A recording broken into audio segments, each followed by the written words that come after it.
and take my hand. Come dance in the rain, wash away the pain. And now I realize just what I had found. Cause you will always occupy my mind.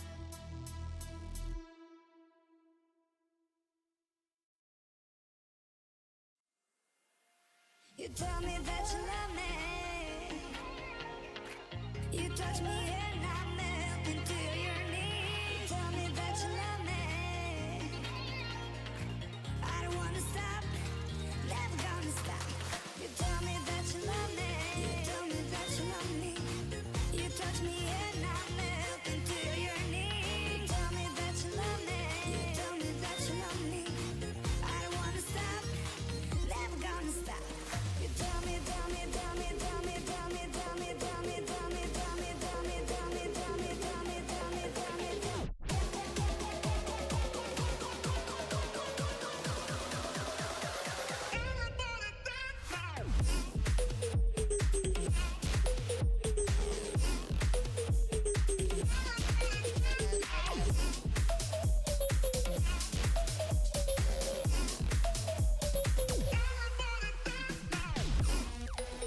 Let's go.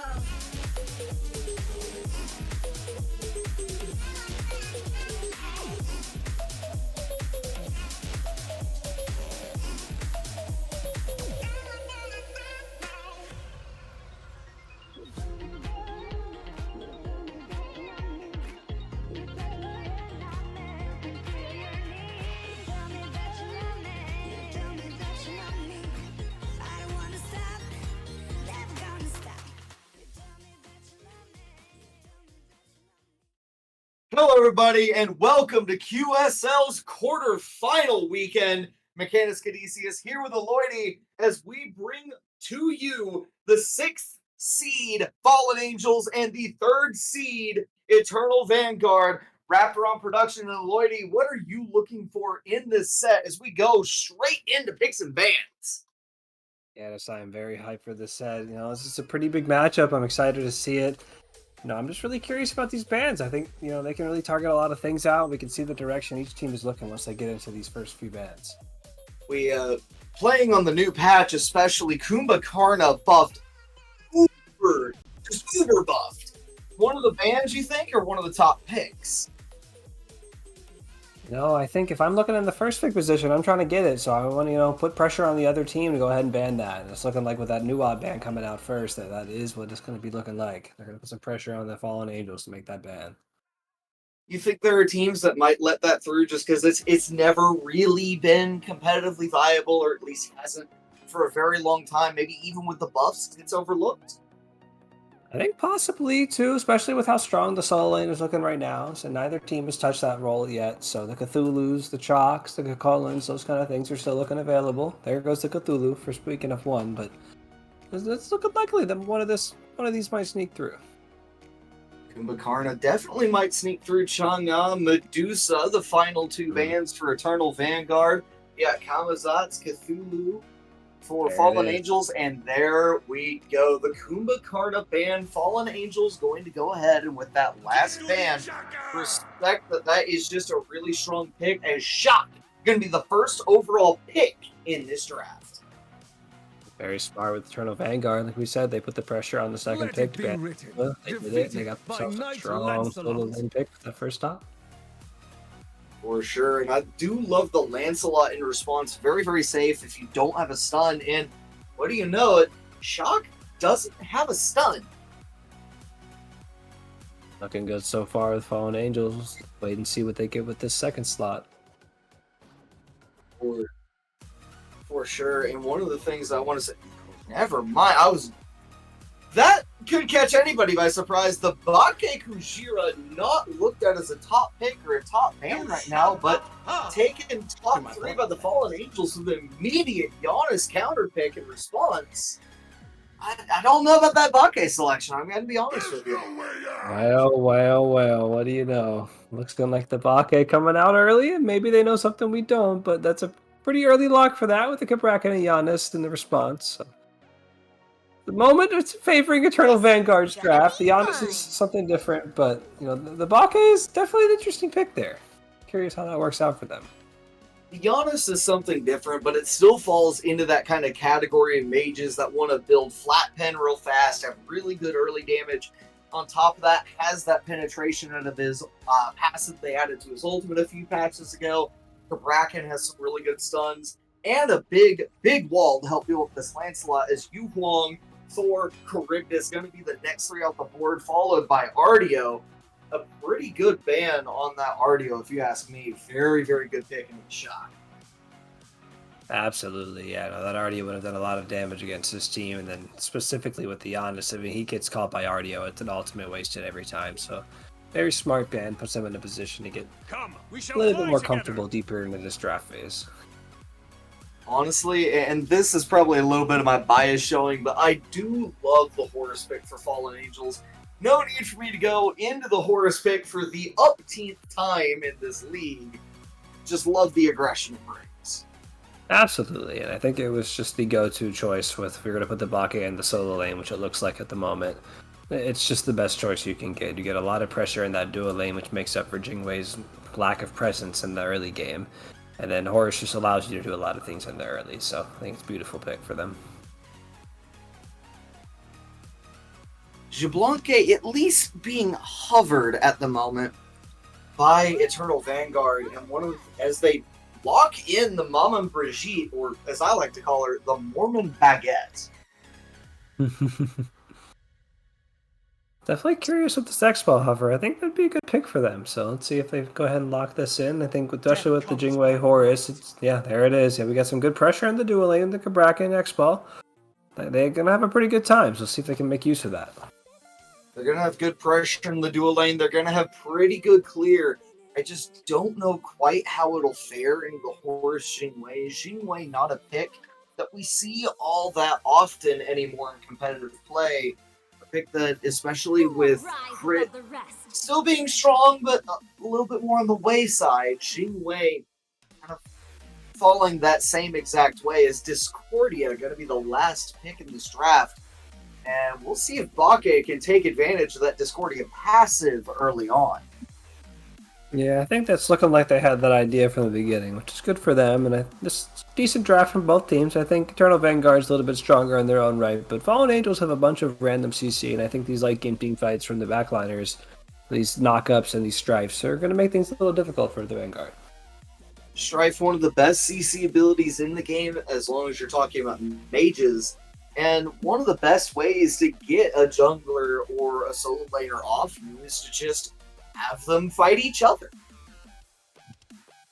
Yeah, you can't do too much damage when you're hitting your buddies, so I think that's definitely a good PL option. And with the Horus having great heal on its own, I think, Fallen Angels are in a pretty good spot for this one. Either way, one of the things I actually really like about the Eternal Vanguard draft alongside the Fallen Angels, both teams, if you really look at it, both teams have the same kind of hey, we're going to rush to this objective. We got a big team transport ultimate. The Giannis with his portals, the Horus with his, dropship ultimate. It's going to be really interesting to see how the Giannis and the Horus use these ultimates in this game to get their team ahead, maybe in objectives or just in rotations. That's going to be the thing I'm really invested in watching.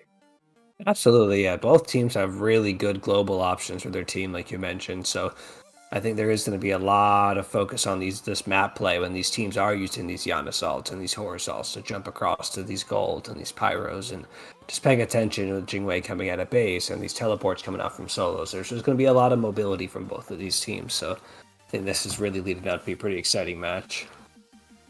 I'm certainly interested in how that's going to go. But one of the things I definitely want to ask before, while we're still waiting on things to get set up in terms of actually getting this match together, you point out that you like Eternal Vanguard's draft better on paper. Can you go into a little bit as to why you prefer their draft to the Fallen Angels? Absolutely. I think with the Vanguard, if this Giannis is playing himself correctly, he can just sit back so far, that with, your screen blacked out from X-Ball, this Chalk and this Cabracan just really can get some good dive on this back line. And He's got good dive, but Bake dive wants to be long and hard. Like, he's going to take his time killing your backline. So before that, the shotgun bracket under the cover of the X-Ball alt and really just one good Yandasol late game, these backliners are just going to disappear. And I think that's really what's going to make the difference, especially having that Maman can come in with her beads and just alting 2 or 3 people. Like, the Horus is nice and the Bake is nice, but just those are 2 ultimates that aren't really useful in quick engagements, and I think the Vanguard hopefully will be able to take advantage of that. We've got the 2 drafts, we've got the analysis of Aloydi, and let's see how that stands up in practice as we get into game number 1 of this 3-game set in the quarterfinals. And we do see that the Fallen Angels, they've brought in their substitute solo laner, Orion Pax, so no Ionicus. As Scary Creep, Jolt, they're getting things going on one side, and Shoto and Nemesis are getting things going on the other. Can't wait to see how this ends up. We got Kuzco in the jungle, Izus in mid, Lavicus facing his substitute opponent in Orion Pax, Alpha Awaken in the jungle, Macandriel mid on the other side, Scary Creep in support with Jolt ADC. As we get things underway, Scary Creep going to go ahead and get a stun as these 2 teams try and clear some waves, and we really get underway. Absolutely, and I think I'm feeling pretty good for the Fallen Angels. With the Ryan Pax, he's played with Joel before in a different league. Those 2 have synergy, so if you're going to have a sub, it's nice to have one that's got synergy with one of your teammates. So I think they're, it's unfortunate they're missing a player, but they're feeling pretty good going into this matchup, and clearly maybe the Bake is something he's really strong with, so it looks like his team is playing around him, which is pretty smart.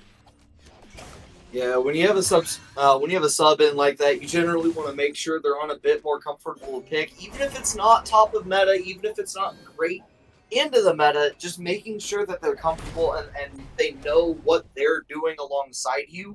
A lot of times can really make a difference that I've watched teams really not expect and lose to. Yeah, a lot of times you just kind of underestimate those substitutes, and they come in and they have those performances, and that's what those people are around for. But pretty interested looking at the solo lanes. We have the tier 2 mystical start from the Bake, no starter, but he's looking to pressure out pretty early, and the Chalk has already had a TP back in. So things are looking pretty good for this Bake so far. Yeah, Bake is one of the biggest pressure picks in the game, and a lot of the nerfs, those aren't really going to change that. Bake Kujira, of course, translating his protections into power, so that base attack damage is going to be very, very high, even though he's only got a protection item. As Scary Creep takes a lot of damage from Shoto there with the stun, has to dash away to his wave, as Lanatus also just being pushed out by Orion Pax, who's really just taking it to the shotgun. Yeah, that wave pressure, man. Those minions are putting a lot of damage on that Chalk, and he's just struggling to deal with the Bake pressure. Tier 2 Mystical's doing a lot. Hey, sometimes wave clear is all you need, and that's exactly what this Bake Kushira is showing. Like, hey, you let me clear wave, and I'm going to screw you up. As Kuzco not going to be able to get a gank on the retreating Orion Pax. As now it might be Shoto who's in trouble. The knockup not going to be enough to really put him in any danger here, but very nearly turned a fight onto this Cabraca. And that dual lane, very, very active right now. Kuzco looking like he should be able to find, and indeed does get the blue buff. Alpha Awaken gets their blue buff in return. So the solo laners' blue buffs traded away from each other, as now the 2 teams are going to return and find out that the other buff has been dropped. Kuzco caught out in the jungle by Alpha Awaken. Good stun out of the Mama Brigitte. More damage so far for this Kuzco, but Candriel with a beautiful ultimate, and Izus returns the favor. Izus is going to find the first kill of the game. Kuzco nearly dropped by Candriel's beautifully bouncing ultimate. What an apple, but what a laser from Giannis. Beautiful play from both mid laners there. I mean, and that's what we're just talking about. These quick engagements, as Giannis all just got such the advantage, because he can go from clearing his red buff to one shot in the jungler in a 1v1, and that is really just what you're looking for with that Giannis early games. Good job with that ult, good placement, and unfortunate for the Discordia, because that was a beautiful ult, but that's just what Giannis does.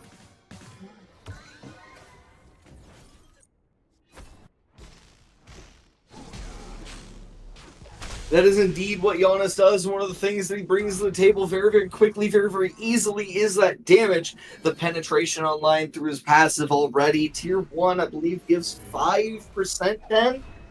But that can still be enough in the early stages of the game. Even though it's maybe 2 or 3 procs, that can change a lot of numbers. And put things in your favor very quickly, considering the flat pen rush. Yeah, absolutely. I mean, just especially with the bonus scaling, just the early game. And we got a solo kill over in the side lane, the sub, Ryan Pax. Getting it done on the Bake. So that tier 2 Mystical hasn't backed yet. I was judging it, but here he goes. It's whale time, baby. Orion Pax just has more protections than Lavicus right now. And with that Oni Hunter Garb start, I don't think things are going to get much better for the Shock anytime soon. Just not enough damage as Ronemesis over here getting absolutely obliterated on that health bar by this Horus. And yet another kind of high damage, high pressure pick is this Horus, as indeed Eternal Vanguard, they're going to be able to steal away the protection buff. But is Ronemesis going to be able to get away from Jolt and his Horus? Indeed, going to be able to get away, and a double kill in the Angels jungle. Ezeus and Kuzco going absolutely ballistic on that side. Fallen Angel's going to take the... Not going to take the life of anyone here. No, that's right. That was a solo kill I was about to try and call out. Oh no, just beautiful play. Like this dual lane, I think they're playing really well off. I mean, the J-Way doesn't have too much pressure, but off this Horse knockup, the Horse stun, her knockup is pretty reliable to get a lot of damage on this X-Spot pressure and I'm out. And then right there, once again, that Yawn Assault, just Cusco starts the engagement, tries to defend his own blue buff, and that Yawn Assault just comes in and he's right there. And then all of a sudden, you are just outnumbered, and that's just what they're looking for in this Giannis, and they're really playing around those strengths, and I'm glad to see it for Eternal Vanguard. Eternal Vanguard playing very, very well as a team right now, and Kuzco playing the Mormon Baguette quite well for the moment. Ezeus having a heck of a game with those ults so far, is 2 for 2 in terms of ults getting kills, as this solo lane for Eternal Vanguard is not very well. Seems like the Shock may have underestimated the Whale a little bit. Scary Creep also may have underestimated some damage, has to dash away, has to fracture out of the Tremble. Ronemesis and Shoto showing that they have some good damage of their own to put into this dual lane. Alpha rotating over. We get a look from his camera view. Shoto not going to be able to get the stun. Alpha awakened off the Horse just in time to avoid that. The knockup, the damage is all good. Ronemesis is going to be able to get away though. Damage being pumped back in by the Shablanke. Beautiful wall placed by Shoto. Are they going to be able to get the kill on Creep? No! Not quite. Izu's beautiful damage of his own. Able to find the kill as Kuzco. Shoto will clean up Scary Creep, and Alpha Awaken might not be able to get away. The slow not going to be enough. And Alpha Awaken will make it out of the fight. But what's this? Izu's trying to run him down. The portal is there. The damage, not quite. The jungler just fast enough to see his way out of that one and live to fight another day. Jolt, however, sees this out. Izu's not going to be able to steal that away, and a lot of damage put his way. Jolt going to get zoned off by Shoto, and Izu's going to need to be quite happy to get out of that one. That was a lot of damage very, very quickly out of this Jing way, especially for such a late game hunter. A fight, it just keeps going. Scary Creep pointed it in. Shoto takes a lot of damage, but it does not quite matter. Not with that passive, not with that mitigation passive. Shoto pounding the earth, making his presence known, and Jolt will fall, unable to get out of the tremors. Ronemesis is going to pick that kill up. The stun is good. Are the autos good as well? Not quite, as Sari is able to make his way out. Izus with the ult, though, puts it through to that left side. Is going to be able to rotate all the way through? No. Scary going to be able to get away. And finally, after a minute and a half long fight, Eternal Vanguard are going to pick up 3 kills and a Gold Fury to boot. I mean, man, what an engagement. But Eternal Vanguard throughout all of it, besides a couple missed autos, it just looked super clean. I mean, initiation of the first fight was just poor from Fallen Angels, and then Cusco with the aggressive beads, instant double kill, diving into the tower. You've got an enemy mid laner stealing your buff, so you can't even kill him. And then you come back and just get double killed again. I mean, just a great fight by Eternal Vanguard, and just beautiful play by them. You know, everything was hitting, the rotations were there, and they're just playing around each other. In this kind of environment, that's what you need to do. Teamwork makes the dream work, as I have heard way too many times. Absolutely, and getting some jungle farm going, and you know, Alpha's trying to see if he can get back on this blue invade, but unfortunately for him, it's not there. We'll see if maybe they can get some action going on this chalk. Cusco may have found his target. Alpha Awaken caught out and alone. The knockup is good. Cusco's damage is massive, and Alpha Awaken is going to fall. Not able to get on the horse fast enough, but Izus will fall as well. That is a big kill in the mid lane. That's going to be a Bull Demon King going down. Scary Creep and company trying to make their way there. Try and take this away, but the BDK, it will fall. It will go to Eternal Vanguard, and the Whale going to be the next target for the support, the solo, and the jungle. But backing away, going to the other side, is this Mama Brigitte. Nemesis going to be the one to fall. Not quite able to hit enough autos here. Jolt with a lot of damage being taken. Cusco trying to find the extra damage output around this rock. But Jolt doing a beautiful job kiting Cusco. Might even take it for a moment. But Cusco able to secure the kill onto Jolt anyway. Shoto caught out in the jungle of Fallen Angels. Has to get out with the use of Kabrakan's first ability. And Fat Loki will indeed get away. Just unfortunate for Jolt there. He plays that 1v1 perfect, almost gets the solo, and then just to die, and a couple missed autos is pretty unfortunate. But good play by the Vanguard. Once again, they're continuing to keep this pressure on this dual lane. Beats coming out from Cusco there. Looking like he secured the green buff, and he's out of there pretty safe. Horsehall coming up. Looking for the kill onto Cusco. The ultimate, not quite going to be able to get in range of Cusco. That speed buff coming in clutch for both junglers this game in terms of outrunning kills. Nemesis is going to be able to get this buff. I'm pretty sure indeed secures it and is going to back away here. Doesn't need to fight this fight if he doesn't have to. Alpha Awaken falling out of the Zeus portal, but not going to see enough follow-up to really be in any pain here.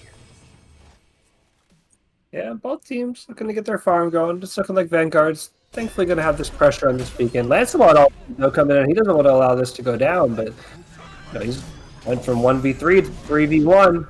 Shoto's coming out. 3v1, 3v2. Izu's in the area putting some good damage in. The Strife going to get used. And there's Cusco making his way in. The ultimate going to get dropped. Eternal Vanguard causing a 3-on-2 that it looks like they should win. But instead it gets turned. Alpha Awaken returns to the fight and takes the support and jungler away from Eternal Vanguard. Izu's trying to stick around long enough to see if he can get something. The root not going to find its mark. Strife not quite hitting the target. Alpha Awaken going to try and chase down this Giannis, but I don't think he makes it in time. Alpha Awaken, never mind, is going to find it. The ult going to get used, but it will be offline. Not able to find Candriel with that. And Izu's not going to find the gray screen either. Alpha Awaken not quite going to find enough damage for the kill there. As now we got Nemesis defending tower, and everything kind of just returning to that neutral state. No real fighting to see here just yet. Yeah, good secure for Fallen Angels on that beacon there. You know, good patience on their abilities. They waited and poked and got their pressure in, and then scary play from the Giannis. He was almost able to catch that kill there. But yeah, now they're just going back. But 2 levels down, this Jing Wei is absolutely walking at this Shubalange without her tower, which I think is really impressive to play from this behind lead. Just that's the late game character you want to win. So I think it's looking scary for the Vanguard if she's already doing this down a level and a half. So one of the things to keep in mind is she does have an ability that gives her a crit chance on AoE autos, and she's got Crimson Claws and Bladed Boomerangs, so they kind of diversified not just their lifesteal options, but their crit options as well, as Cusco going to come in and interrupt the 1v1. Let me 1v1, why don't you? Jolt going to go to the gray screen here. As Izus, he might be searching out this buff camp away from Scary Creep. Should be able to find it. Indeed, is going to get the secure on that. Never mind. Isn't going to get the actual big. Isn't going to get the big minion. Primal Fury going to be looked at, however, by Eternal Vanguard. Scary Creep in the area. Going to look to try and secure. Looking for the dash, it looks like. Not quite going to find that. Izus going to find the stun instead as Horus dashes straight into it. Is Scary Creep going to be able to get it up the sky in time? Yes, he will. And thus he will keep his life. The Eternal Vanguard not going to find another kill there. As the Fallen Angels, they look for this Pyromancer, and we look for what might be happening here shortly. Absolutely. Just once again, another good pull on this objective. These guys know that they're ahead. I mean, they're really right now not gold ahead, but the XP is looking pretty generous, and they're pressing that advantage. But I think they really just need to give Jolt some help. They have no wards on their left side of the map. This guy's walking at X-Ball, but he keeps dying. They cannot let him keep getting ganked. He needs to get some wards up. They need to get some wards up. Play around their Jingwei, because he's the one little flash of hope they've got currently. I mean, he's not the only flash hope they have, if you ask me. This Whale is putting in work in that solo lane and has really worked over this shot. Stun not quite going to find a mark here. Not enough stacks on that second ability as Orion Pax. Now the target of a multi-man gank and a lot of damage coming through. But not enough CC, and in fact, Kuzco going to be the one shoved into tower and taking a little too much damage. Jolt going to find the kill on the Kuzco. Lavica's going to have to find his way out, but not the person you wanted falling if you're Eternal Vanguard. If anything, you'd want the Shock to go down there instead, but Kuzco going to take the spill for his solo laner. Yeah, and I think that's kind of a worst case scenario, like we were just mentioning with the Jingwei too, because for some reason the Jingwei gets the kill in the solo lane there. And now she's sitting in a pretty good spot, like you said, with those crit, with that splash crit. Looks like she's approaching that Executioner, and she's really going to be able to start rolling. So we're going to see if Fallen Angels can use that to climb back in this game. It looks like he's willing to rotate, so these guys can just play around that and maybe get their rail back in this. They got a pretty good chance here. Shablanque looking for some farm in the enemy jungle, and now looking for a fight on Jolt here. Missing a lot of the autos. Now he's going to have to run. Jolt trying to catch him down. Alpha Awakened is here instead. Aegis going to come out the slow. Going to be too much. And Jolt going to be the one to pick up the kill. Alpha Awakened with the setup. Eternal Vanguard trying to find a return onto the other side of the map, but it's just going to be on the Scary Creep here on the Horus. So they're going to try and back off, it seems. Eternal Vanguard really being pushed under this mid-tier 1 tower by the Fallen Angels, who are going to go ahead and take it. And things have really turned on their head from where they started. Absolutely. I mean, they're still up 3 kills on the scoreboard. Now they're behind in gold. They're looking about 1 tower down. They've lost the first beacon. The second beacon's about to come up, and they're not really in a position to defend it. And the one character that should be behind is Jingwei is feeling great. Yurbake's feeling great, and now they're just pulling this big engagement here. Shoto has the ult of Discordia put on him, but Izu's going to find one. Kuzco going to find another. Candriel, a very important target, taken down already. Kuzco trying to heal up off of a minion. As Scary Creep going to have to dash away. Alpha Awaken looking to stay under the tower, looking to stay safe. Good stun out of Scary. Going to save the life of his jungler as he pays for the sins of his team. Izu's going to be the one to make sure he falls. But Orion Pax in the back, going to find Kuzco, and it is a 4-on-1, and this Whale just going to ult and walk away. He doesn't give a lick right now. I mean, just beautiful play from Orion to come in and get something out of that disaster. Like we were saying, they were finally coming to have something going for them, and just a disastrous fight there. The Lance got a little over-aggressive, ulted in too early, and things just collapsed from there, but really good on Orion Pax there to find something out of nothing and then back out of that engagement. And they even the towers up, so now Vanguard's back in a pretty commanding spot. I don't know if it's commanding personally, but I do like the way you put it here in regards to Vanguard really evening out the score on the towers and pointing out a lot of what's going on map-wise. Because Eternal Vanguard, if they've done one thing right this game, in my opinion, it really, like, one thing in particular, obviously they've done more than one thing right, to be in the position they're in. But one thing in particular that I've liked out of them is the overall macro that they've played with and the map control that they've shown. I feel if they can keep that up, they really can push this into a 30-minute victory.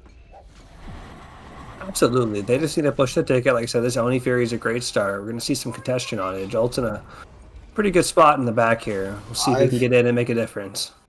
5-on-2 for the moment. Eternal Vanguard not in the area. Levadas making his way over. Alpha Awaken going to have to ult away. Candriel is out as well. Fallen Angels, they're going to get the Oni Fury. Can they get the S key away? As now Levadas going to throw his axe, trying to get in. Code in the area with some good CC. Unable to get the knock back and stun is Orion Pax as Code somehow going to make their way out. Levadas with a good slow, and Jolt going to have to get away. Big damage, big CC, and a big no out of the Jingwei. Alpha Awaken trying to see if he can get Code in the back.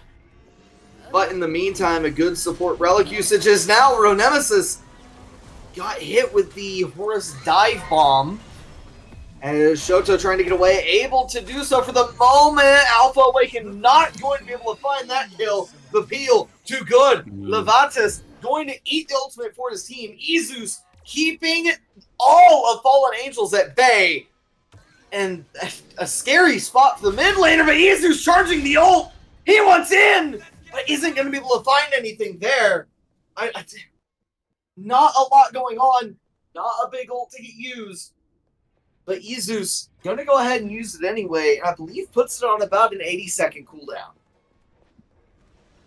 A lot of stuff getting thrown out, not a lot of happening there, but I will say there, if there's one good saving grace for Fallen Angels, is that Ronemesis used both relics on that disco ult that did not hit him. They can play around that, play around this Cusco all. I think they can get a lot going here. Cusco got absolutely evaporated. CC didn't even hit him. Just had to use too much to get away from the CC and couldn't get away from the rest. Levada's taking a lot of damage from the Disco ultimate, but Ronemesis saved by the Giannis, but Giannis can't save himself. Ronemesis trying to keep Alpha Awakened at bay. Instead, going to have to abandon his team to Orion Pax and company. Levadas surrounded by three, unable to get the kill there, able to teleport away. Slowed. But can he get away from Orion Pax? Yes, he can! The axe throw early! Make sure that he can escape! And now, Cusco, Izus have fallen all for Jolt from the Fallen Angels. Not a good trade right now if you're Eternal Vanguard. Yeah, and I'm really starting to wonder why they're like initiating these fights here, because they're not fighting over anything. Pyro's down, they're not pulling fire. Like, what are the purpose of these fights besides just taking reckless engagements? Like, these guys have a good engagement in the fire pit. They have good engagement around Pyro. We've got one sentry ward on the fire, and neither team has a ward on that side of the map. Like, these teams need to actually play for something, and then once they can get that going, they can take advantage of these good fights they're getting and, you know, win the game with it. But these fights, they're just trading ultimates right now that aren't really mattering. That being said, Levadas trying to get back to his tower line as Orion Pax going to try and run him down.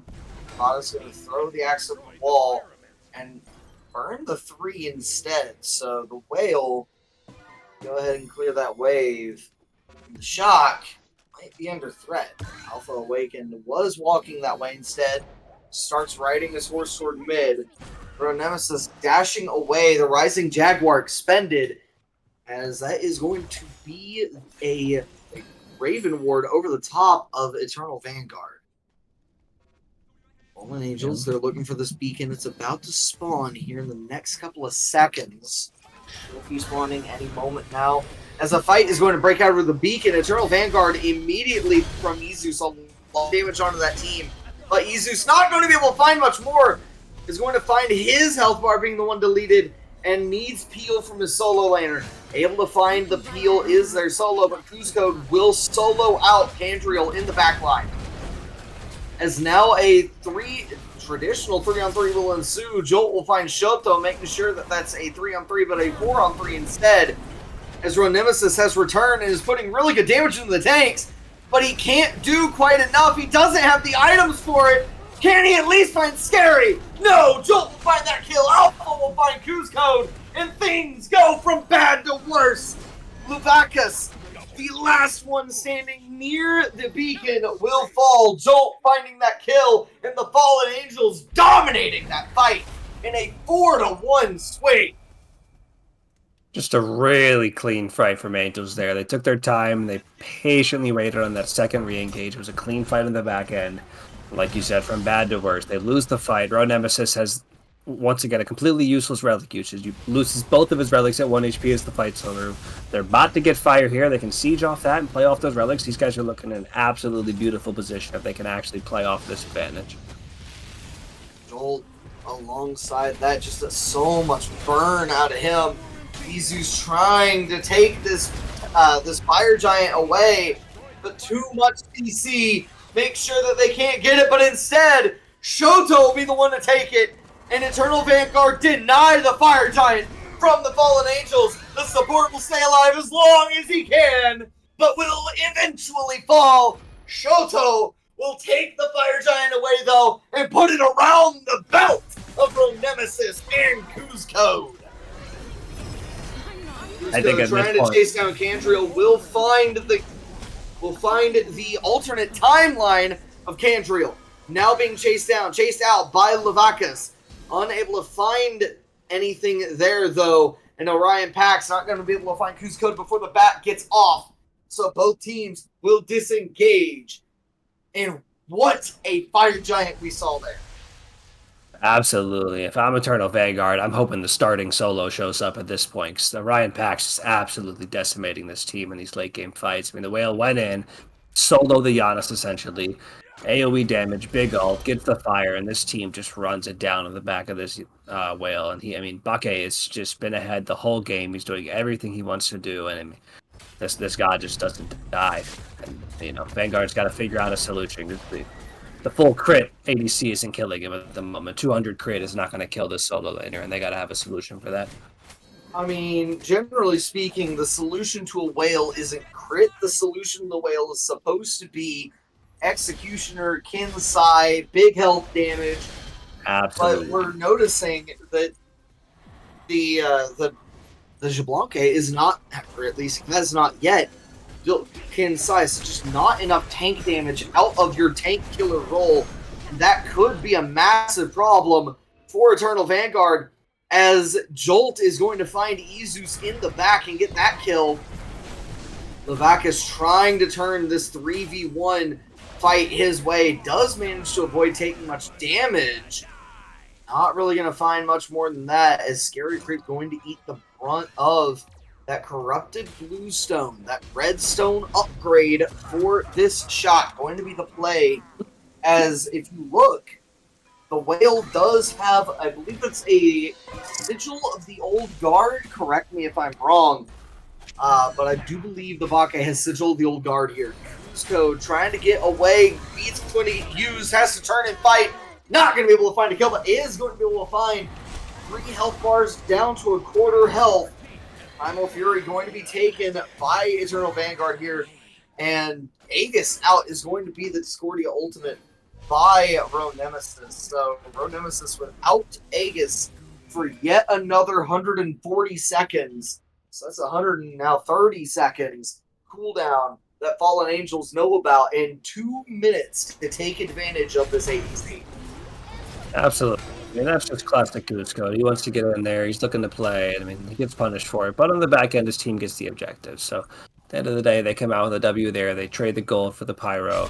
But like you said, Road Nemesis with these relics. I mean, he's just got to learn patience on these relics. Because if this team actually starts punishing him, pressing all these buttons, and Alpha can start to realize he doesn't have these relics, he's just going to be able to get in there pretty effortlessly. But I will say with the crit build, as much as we're criticizing it on the Whale, it is making it pretty difficult, that 1072 right there, for people like Alpha to get in on him. So we'll see how they respond to that. I do certainly agree with you. Alpha won't be able to really just dive on Road Nemesis casually. Who's going to crit him for 800, 900, 1,000 damage. And when your health bar is 2,200 HP, that's a 3-hit, just a nice little 3-piece to take care of your entire health bar. That never really feels good. Absolutely. When you get the three-piece with Biscuits as Lance, I mean, you just got to get on the horse and go the other direction at that point. So it is just going to come down to this whale and see if they can send him at him and just keep him busy long enough and hope this Giannis doesn't hit another massive ult that they can just clean these fights up. Sholto in a spot where he probably shouldn't be. Lowest level in the game here is 17. Everybody else except for Scary Creep on this horse at 20. The lowest levels in the game, of course, the two supports at 18 and 17. Scary Creep and Sholto respectively. Eternal Vanguard had the lead early. They had a big kill lead. They had a good gold lead. They had a solid XP lead. But throughout the game, Fallen Angels have just kind of outplayed them throughout the map, been more patient than the Vanguard in fights, and it's really netted them an advantage here as we go into the 30th minute of the game, as we go into a major fight, and Sholto immediately gets blown up for half his health. Contagion rocking onto the backline of Fallen Angels, but not doing quite enough at the moment. Lovicus throwing his axe in there, trying to be a nuisance, trying to be annoying, trying to slow down the push of Fallen Angels, but it's currently a 1-on-5. Now the Fallen Angels, they know that it is Lovicus and Kuzcode. They know Kuzcode's in the area. They know where he is. Kuzcode having to get out with the dash, stuns out the whale, gets some decent damage in there, but just not enough. Jesus with some beautiful damage, but a lot is put back into him. The bead's going to have to get used. Blinking away is Izus. And it's so much damage onto this backline, but Kuzcode, he's going to find Jolt, and that is a huge start in this fight. The Eternal Vanguard, they're pushing the Fallen Angels. Lovicus trying to get back to his jungler, maybe help out this Mama Brigitte, but Kuzcode is going to find the kill on Alpha Awaken instead. Scary Creep gonna have to try and run away, and the entire fight that Fallen Angels wanted to start has turned on its head. The Creep is adding up. It doesn't matter. If you have long enough, you will get the kill, and Ronemesis finds Orion Pax, and that is a 3-0 Eternal Vanguard getting 3 kills, and that should be a Fire Giant going their way. Just a devastating fight for the Angels there. The Giannis just kited them so hard. He was 1 HP to begin the fight, and they spent too long trying to chase him and blink out at the end. And really just unfortunate, too, because Ryan Pax in the backside of that fight on red buff has the ADC and the tank busy by himself, and they're still losing the fight 43 on the other end. And as he tries to kite back to the team, they get a clean Fire Giant off of it. They don't protect their ADC, who's like 10k, 13k damage ahead of anyone else on the team. They let him die. They just need to play around these side lanes. This ADC, this solo, this whale, and this Jingwei, they are doing the things they need to do. They just have to play around them, and they need to stop chasing this Giannis that they're not going to catch. That is one of the big things about Giannis, is you're never going to catch him if he does not want to be caught. Candriel alongside Joel able to put some really good damage on this Oni Fury, make it really hard for the Eternal Vanguard to push quickly. Forrest going to be able to get out and make sure that he's safe. No one in the area, but it looked like they didn't really know that, didn't have great ward coverage over there. So when you don't know what's going on, it's always, of course, really good to 3 away to a teammate. Can't hate what Scary's done in this game. Absolutely, no. It's always better to make the safe decision, and especially because he's opted for this Jotun. He's a little bit squishier than most supports would be. He knows that the other ADCs got crit. You just don't want to take that risk when you know you can die pretty quickly on a god like that. Yeah, he's gone with this Jotun, so he does have 40% CDR, which is really interesting. He's got this Druid Stone. I'm assuming the Druid Stone is going to be going into Stone of Binding. So he's opted into a little bit of power, a little bit of extra flat pen. And really what that means is a lot of extra damage, a lot more than anyone's going to be really expecting out of this horse. Absolutely, too. And I think the binding, even though it's a little late for your traditional support item, it's going to really synergize with this too as well, because he's already reducing prots on that ability, and just to continue to reduce more prots on those characters is really going to allow this Jingwei, who is carrying your damage charts, to continue to do more and more damage for you. Especially, I mean, we talk about the crits of these 200s. This Jolt gets evaporated by Kuzcode, but Kuzcode, now the one in trouble, has to run. The stun not going to connect.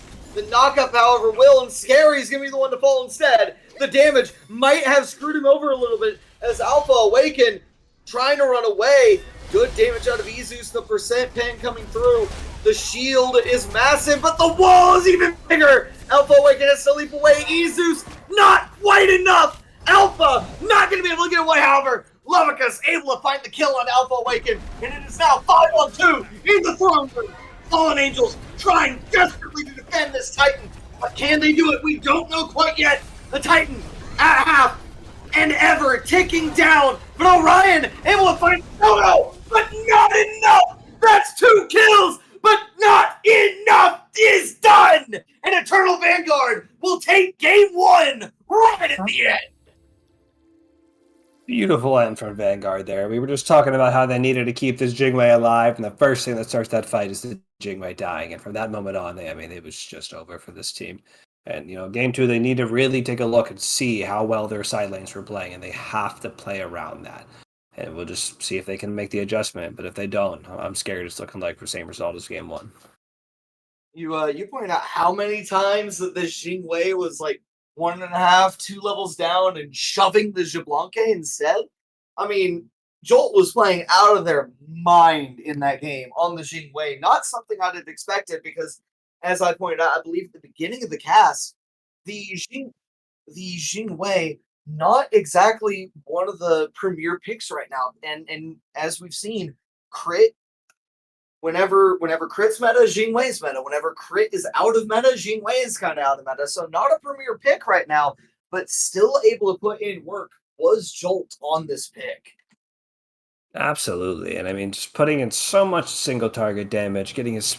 And really, I want to give him credit. 'Cause, I've played against Jolt for a while. His knockups were beautiful this game. He's giving really big, impactful late-game knockups on this Jingwei. Big damage, and it's just... He's playing a little too far up, a little aggressive, which if you're doing that kind of damage is okay. He just needs his team to play around him. His Whale's 5-2-9, and they're getting blown out in the back end of these last 2 or 3 fights. And same thing with the fight prior. The Whale's 2v1ing on red buff, and they're losing the fight on the other side. And it's just... If this team can look to play around their side laners a little bit better, I think they have a pretty strong chance of coming back in this. Another person to really shout out here is Kuzcode, was able to find his way into the opposing backline time after time after time and just continued to create nonsensical amounts of pressure in the Fallen Angels backline. And eventually it was enough that they were just looking for him out the gate. And it really started to turn these fights that they would look for him, say, okay, he's not here, we can go. And then he would show up after they went in and just start blowing people up. Very, very good ganking out of this jungler. Absolutely. He was really working for the beans and toast today, and I'm really glad his team was able to pull out the game 1. Pretty impressive gameplay, pretty back and forth, and really exciting matchup. So I'm really excited to see what these teams have for us in game 2. Absolutely. Well, as we get ready for that break and Kuzco gets ready for his beans and toast, we'll get ready for game 2 and see you on the other side.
Puddles. Hello, everybody, and welcome back to this quarterfinals matchup. Game 1 showed our 3rd seed taking out the 6th seed, but in a very back-and-forth affair with a lot of confrontation between these two teams.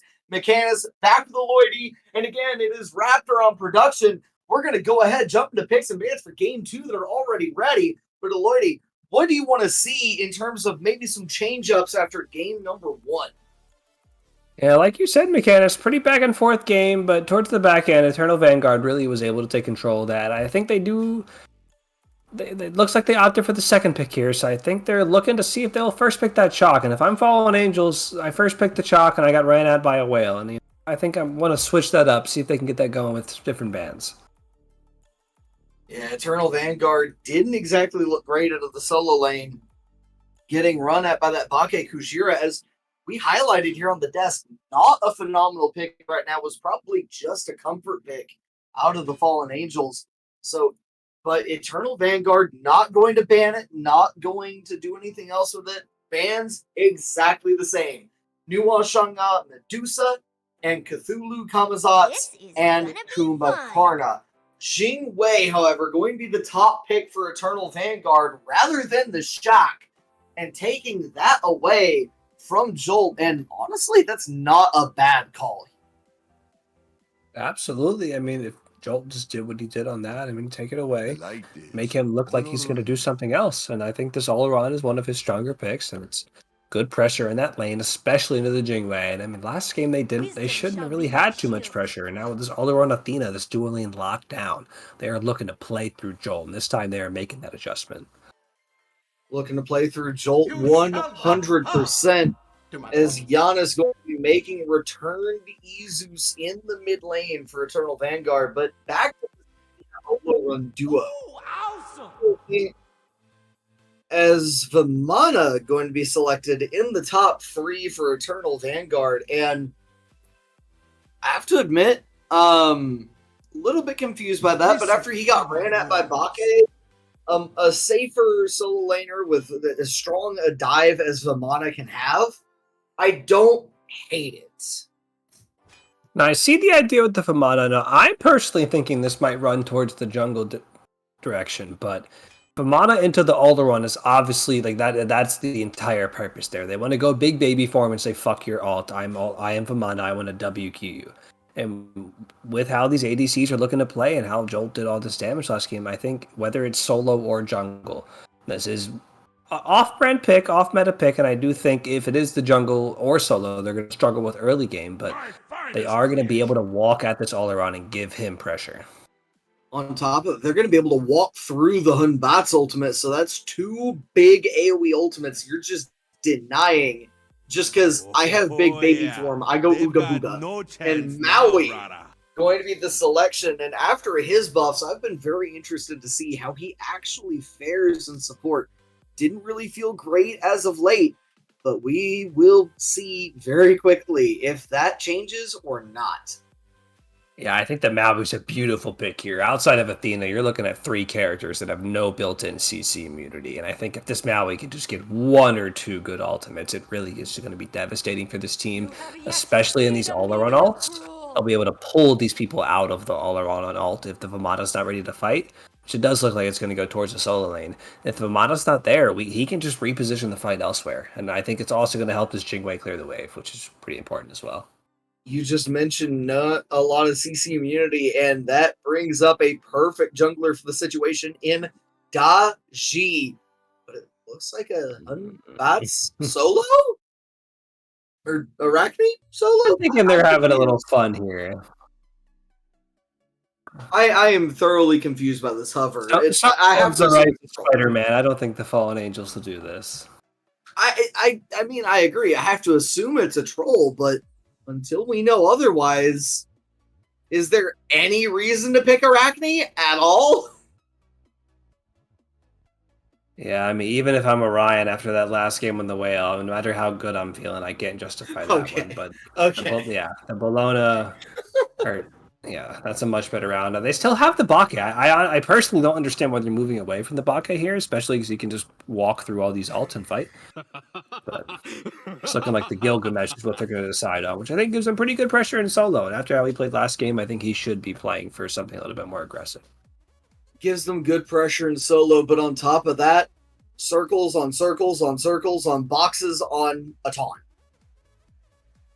Like that is the comp of Fallen Angels is area.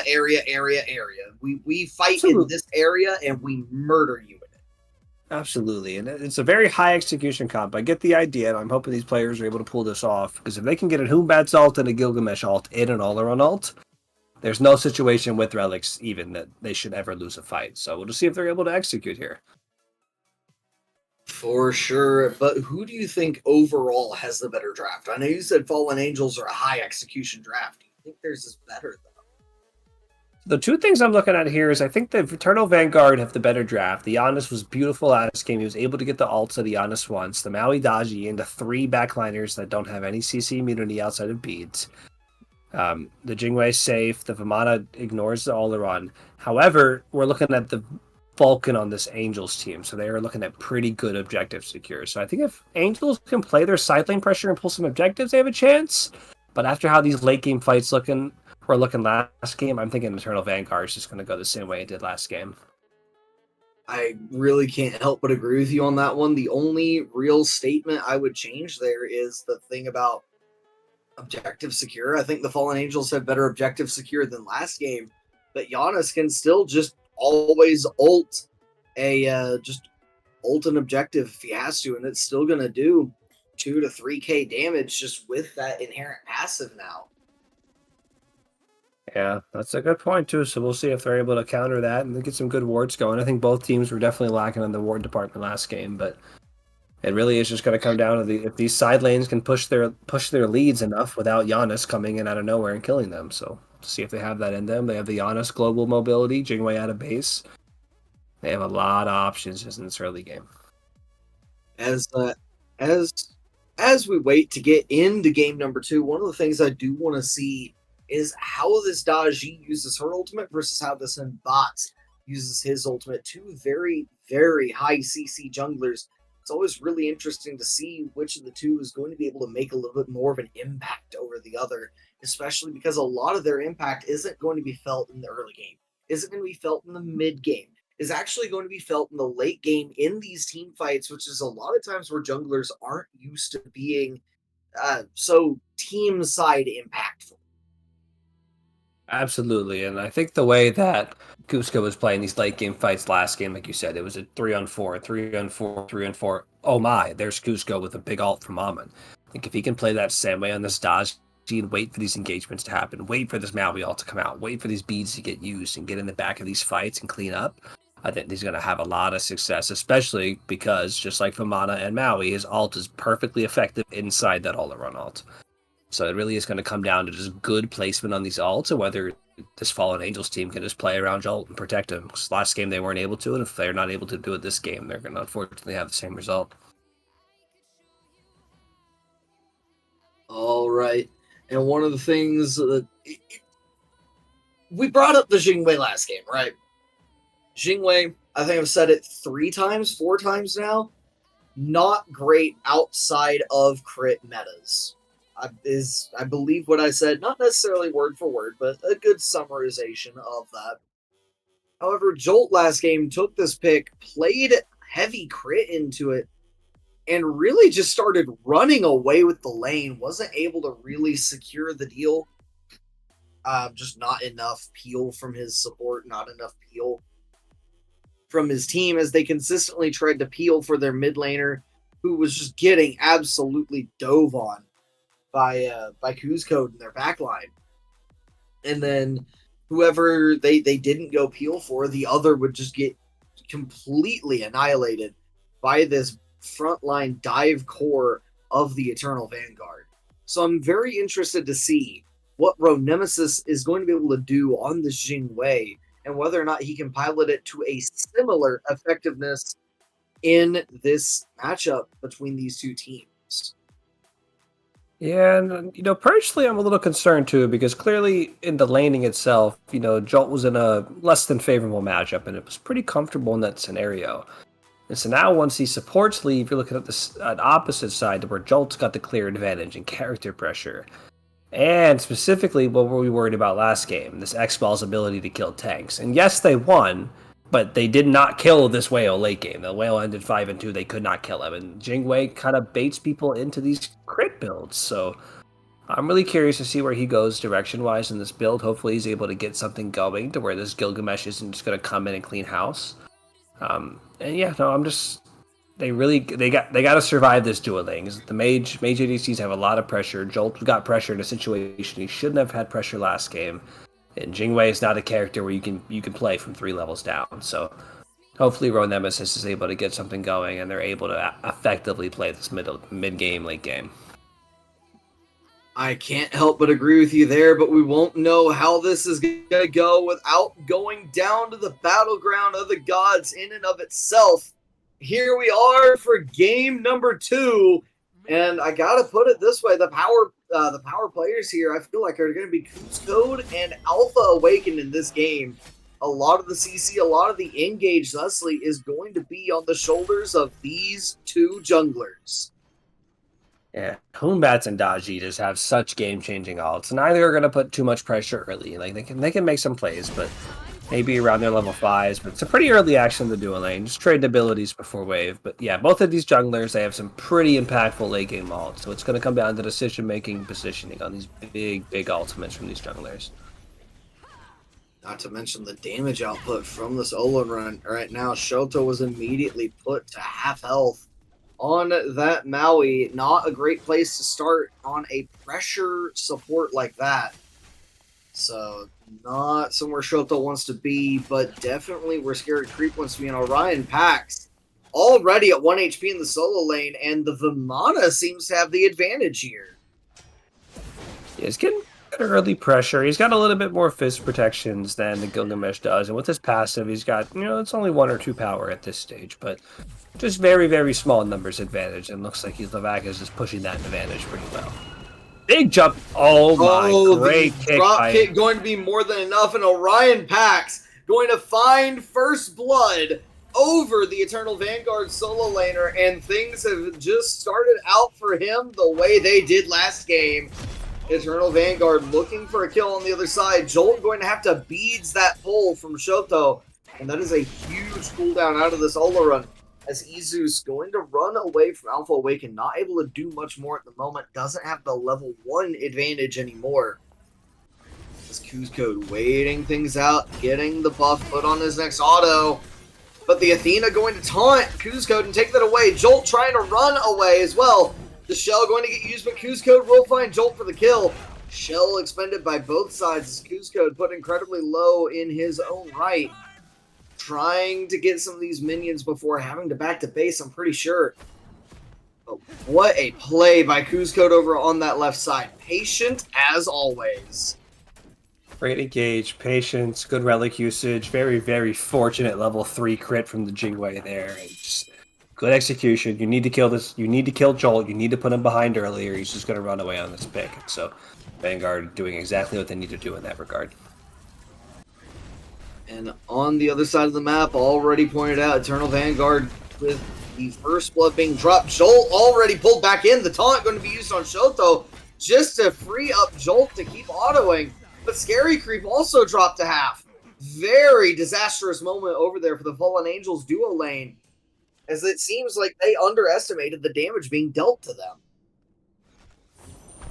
Oh, Nemesis from Shoto in the area. The double stun out of Shoto, able to pull Jolt.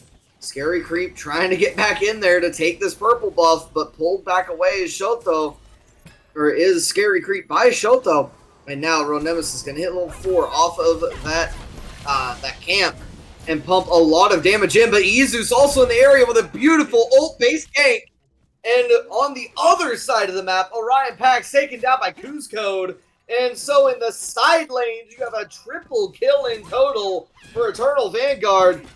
They make this game look like the start of last game. Can they keep it up? Just another beautiful a Yana assault from me, Zeus. I mean, I know there's a lot of things we got to focus on in bans, but if we're going to continue to lose the solo lane, I think we needed to get rid of this Giannis because he's just continuing to be everywhere on this map. Any engagement you take in either jungle, the Zeus is there, and it's really making things difficult early game for this team. Candrill, I mean, immediately walks back up to clear the wave, takes half his health, and B's going to be unavailable, and Kuzcode will get the kill. Does he even have... Yeah, no, Beads was down for another 20 seconds. Heads up play by Kuzco to know that that relic was still down. Yeah, just good communication from the mid laner and the jungler there. That's why you got to talk to your teammates. You let them know, and Kuzco's smart enough to have that timer in his head. He said, you know what, guys, I think we got 20, 30 seconds here. Let's go to try to make this play. Hit the ability and made the play. And Vulcan is going to spend 800 gold. Or 300 on that. My bad. Production-related beautiful correction. That is the greater purification beads, not the full upgrade to tier 3, just tier 2. So 300 gold expended, not the additional 500 to get it all the way up. As Lavicus is forced to go into the ultimate just to make sure that they are not killed off too early. Orion Pax with a lot of pressure in the solo lane. Good knockup from Lavicus, able to get away. Lomana not going to take too much damage here. It's a really good upgrade there for Ciandriel too, because like they just played off that 20 to 30 second window early. And respectfully, most players at these levels aren't looking at tab to see if people are upgrading their relics, so they're going to play off of those same timers the next 3 or 4 alts, and hopefully you can get away with that with having the relic available. I can't help but agree with you on that one. Beautiful pull expended by Shoto, but an even better taunt by Scary Creep on this Athena is going to make sure that instead of burning beads, it's a burned taunt. Shoto with a lot of good damage out there, but not able to find anything. Same manner is this other team. Kuzcode going to find a kill on the Jolt on the other side, and it is action from all angles at the moment. Landfall going to make its mark. Candriel at 1 HP, not able to be found quite yet. And it is through the uprights. Izus with a beautiful field goal, but not going to find a kill. And Fallen Angels, they're looking for the Bull-Demon King. Shoto looking for it as well, but Alpha Awaken with a Fear No Evil is going to make sure that they're the ones that get it. Alpha Awaken pulled back in. Shoto trying to find the kill onto this monkey, but Blink is going to ensure they get away. Kuzco will find the Vulcan deep in the jungle, and now Scary Creep will fall as well. That's a double kill for Kuzco and Alpha Awaken's speed buff. He's got 2 pieces of toast with his beans today. What a beautiful play by Kuzco there, invading the speed on the timer. He's getting it beautifully engaged, and then first hit, first pull on the ultimate there. It's a great play by for Eternal Vanguard. That might be more than 2 pieces of toast with his beans. That just... He is all over this map right now. Kuzcode 6-0-0 on Daji, level 10. No one on the other team even close to the impact he's having. And Eternal Vanguard are currently running away with the early portion of this game. Yeah, things are looking scary for Angels here. The one thing I said the Vanguard needed to do is keep these side lanes out of it right now, and they got Jolt 0-3. And from what I last recall, he was the lowest net worth in the entire lobby. And, I mean, things are not looking good in that department when the mage ADC, who kind of requires pressure, already isn't even building pen, is just that far behind, especially when he was just double anyone else in the lobby's damage in about 15 minutes last game. You need him to making an impact. This whole team is built around these Oleron ultimates. And if your Oleron has to stay in dual lane and farm because he's down 2 levels, you cannot play the game that you wanted to play. I cannot help but agree with you on that one. Izu's looking for some good damage onto the turret. Just getting it away from this Bastion. Annoying little Vulcan turret that it is. And I do want to point out too here for Fallen Angels, like Jolt is getting sat on. Your dual lane's 0-5 at 8 minutes. We have a single ward in the entirety of the duo side of the map. And albeit it's a decent ward. It's a well-placed What is it- defensive word. what I is gotta it- point that out. With how much The pressure defender- Jolt's catching. Defender of Olympus and Sanctified Phil going to be dropped. Jolt trying to outrun the ultimate of Kuzcode. Will manage to do that. But Kuzcode has a lot of company here. Shoto and Ronemesis in the area. Alpha Awakened, however, makes his face known. Fear No Evil going to get dropped, and Kuzcode is not going to fall quite yet. Kuzcode putting the damage back in. The taunt is good, but Kuzcode is better. And now trying to dodge out Alpha Awakened to help his team. It is a 4-on-1. Alpha Awakened cannot find the kill, but nor can Izus. Kuzcode trying to take a buff, and that might have been too much. Jolt going to find the shutdown kill onto Kuzcode, and oh my, Fallen Angels able to clap back a little bit. No sir, you can't clear the buff with 100 HP to your name. But you know what? You can sure run through all of us first. It's beautiful play from Kuzco there. I mean, the shutdown was pretty rough, and it was a little aggressive there, a little egotistical, but he earned it. But I think you just got any kind of situations, you got to keep that managed, because that shutdown really swung the gold and the XP charts pretty heavily. But big 1v1 coming out from the ADCs right now. Looks like they're not willing to commit on each other, so they're going back to farming. But yeah, no. Taking a lot of damage from, I believe that's the second ability of Olaran there with the pounding of the circles, if you will. Orion Pax going to take a Bastion, take some more gold into his pocket. And looking for a gank is Leviticus, as just absolutely getting pounded away on by Orion Pax, who has to leap away. Shoto looking for a stun, good teleport up by Kuzco, good damage, but not able to find the landfall. Pulled back in by Kuzco, great powwow, great CC out of this team as well. Eternal Vanguard gonna have to try and make their way out now. Beautiful taunt by Scary Creep, pulls them back into the tower. And is there a Fear No Evil? There is indeed. Defender of Olympus gonna go out to make sure Alpha Awaken takes no damage from that engagement. But now Kuzcode is going to find Alpha Awakened out here in the jungle, out on his own. And the dot is going to be enough. Kuzcode with yet another kill. And we talk about kill participation. He does it without assists. 9-1-0 is the Staji. And looking for even more. Kuzcode all the way in. The knockup is good by Candriel. Has to back away, but forces an entire team to respond to his engagements. I mean, in his own words, they're getting Kuzcoded at the moment. I mean, this Staji is just everywhere. And I want to give a lot of shout out to the Izus as well. He's 0-5, and he is rotating all over this map. The back end of that fight, your mid laner is in the back of the debuff. Able to make his way out. Interesting ultimate. Used, so that going to be down for another 105 seconds, if I recall. But not a lot of usefulness out of that ultimate from Jolt this time. There you go, guys. You saw it here first. They buffed Olaran. His ult now has no cooldown. I was wondering why he beat me that one game. Seriously, I think we need to play more of this god. If you no cooldown on the Sanctified Field, wow.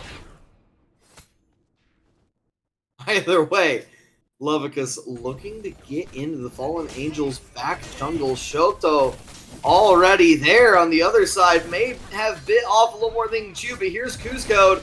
Here's a lot of damage. Deleted by Izus through space and time.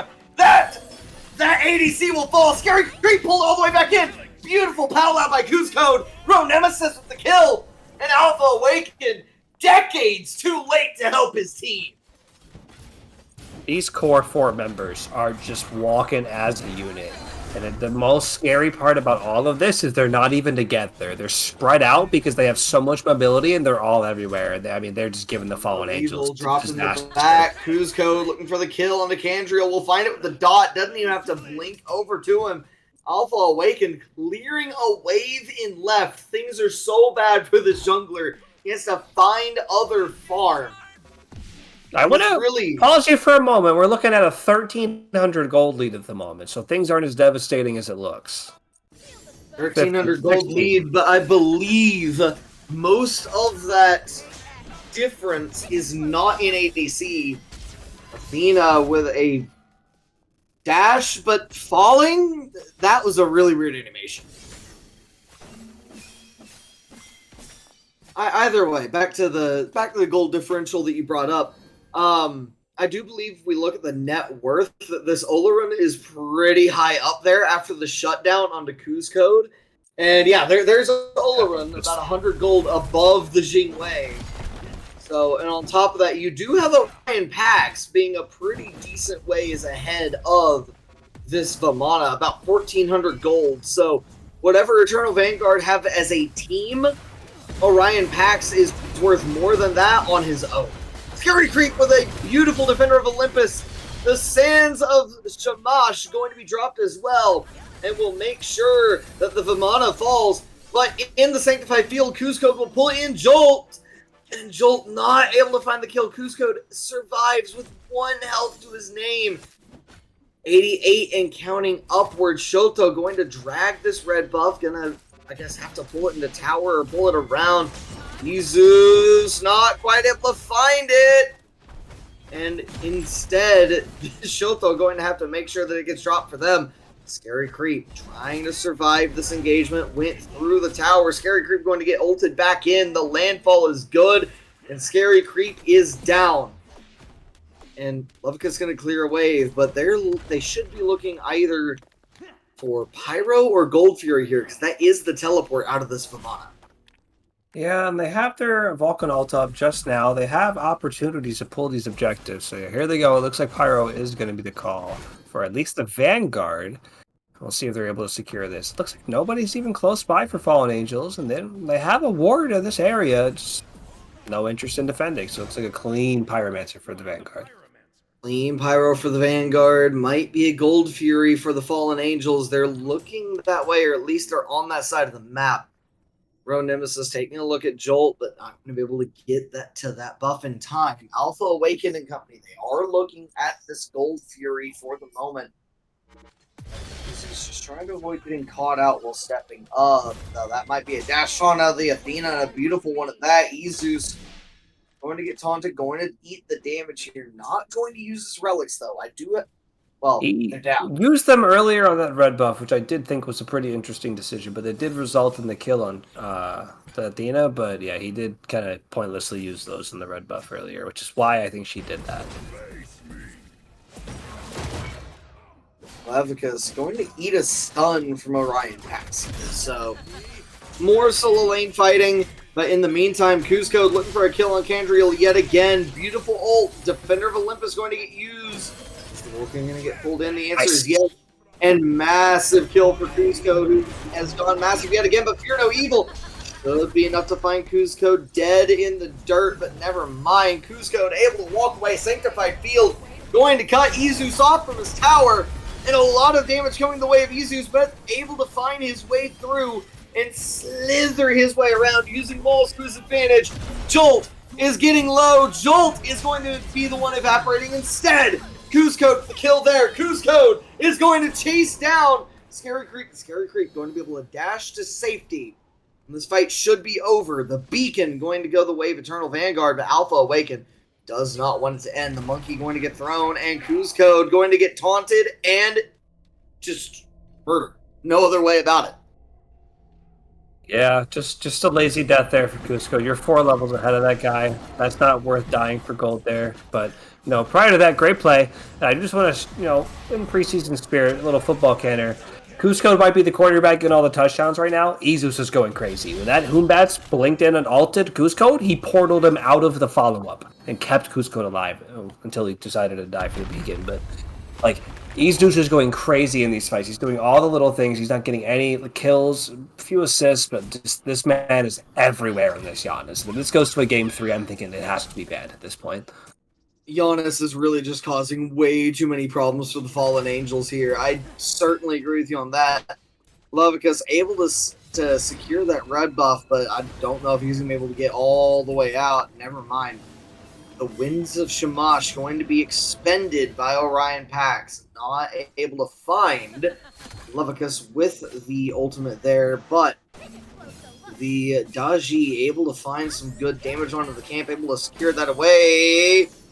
Candriel going to be able to get out of range of Kuzco's ultimate here, but not out of the dash.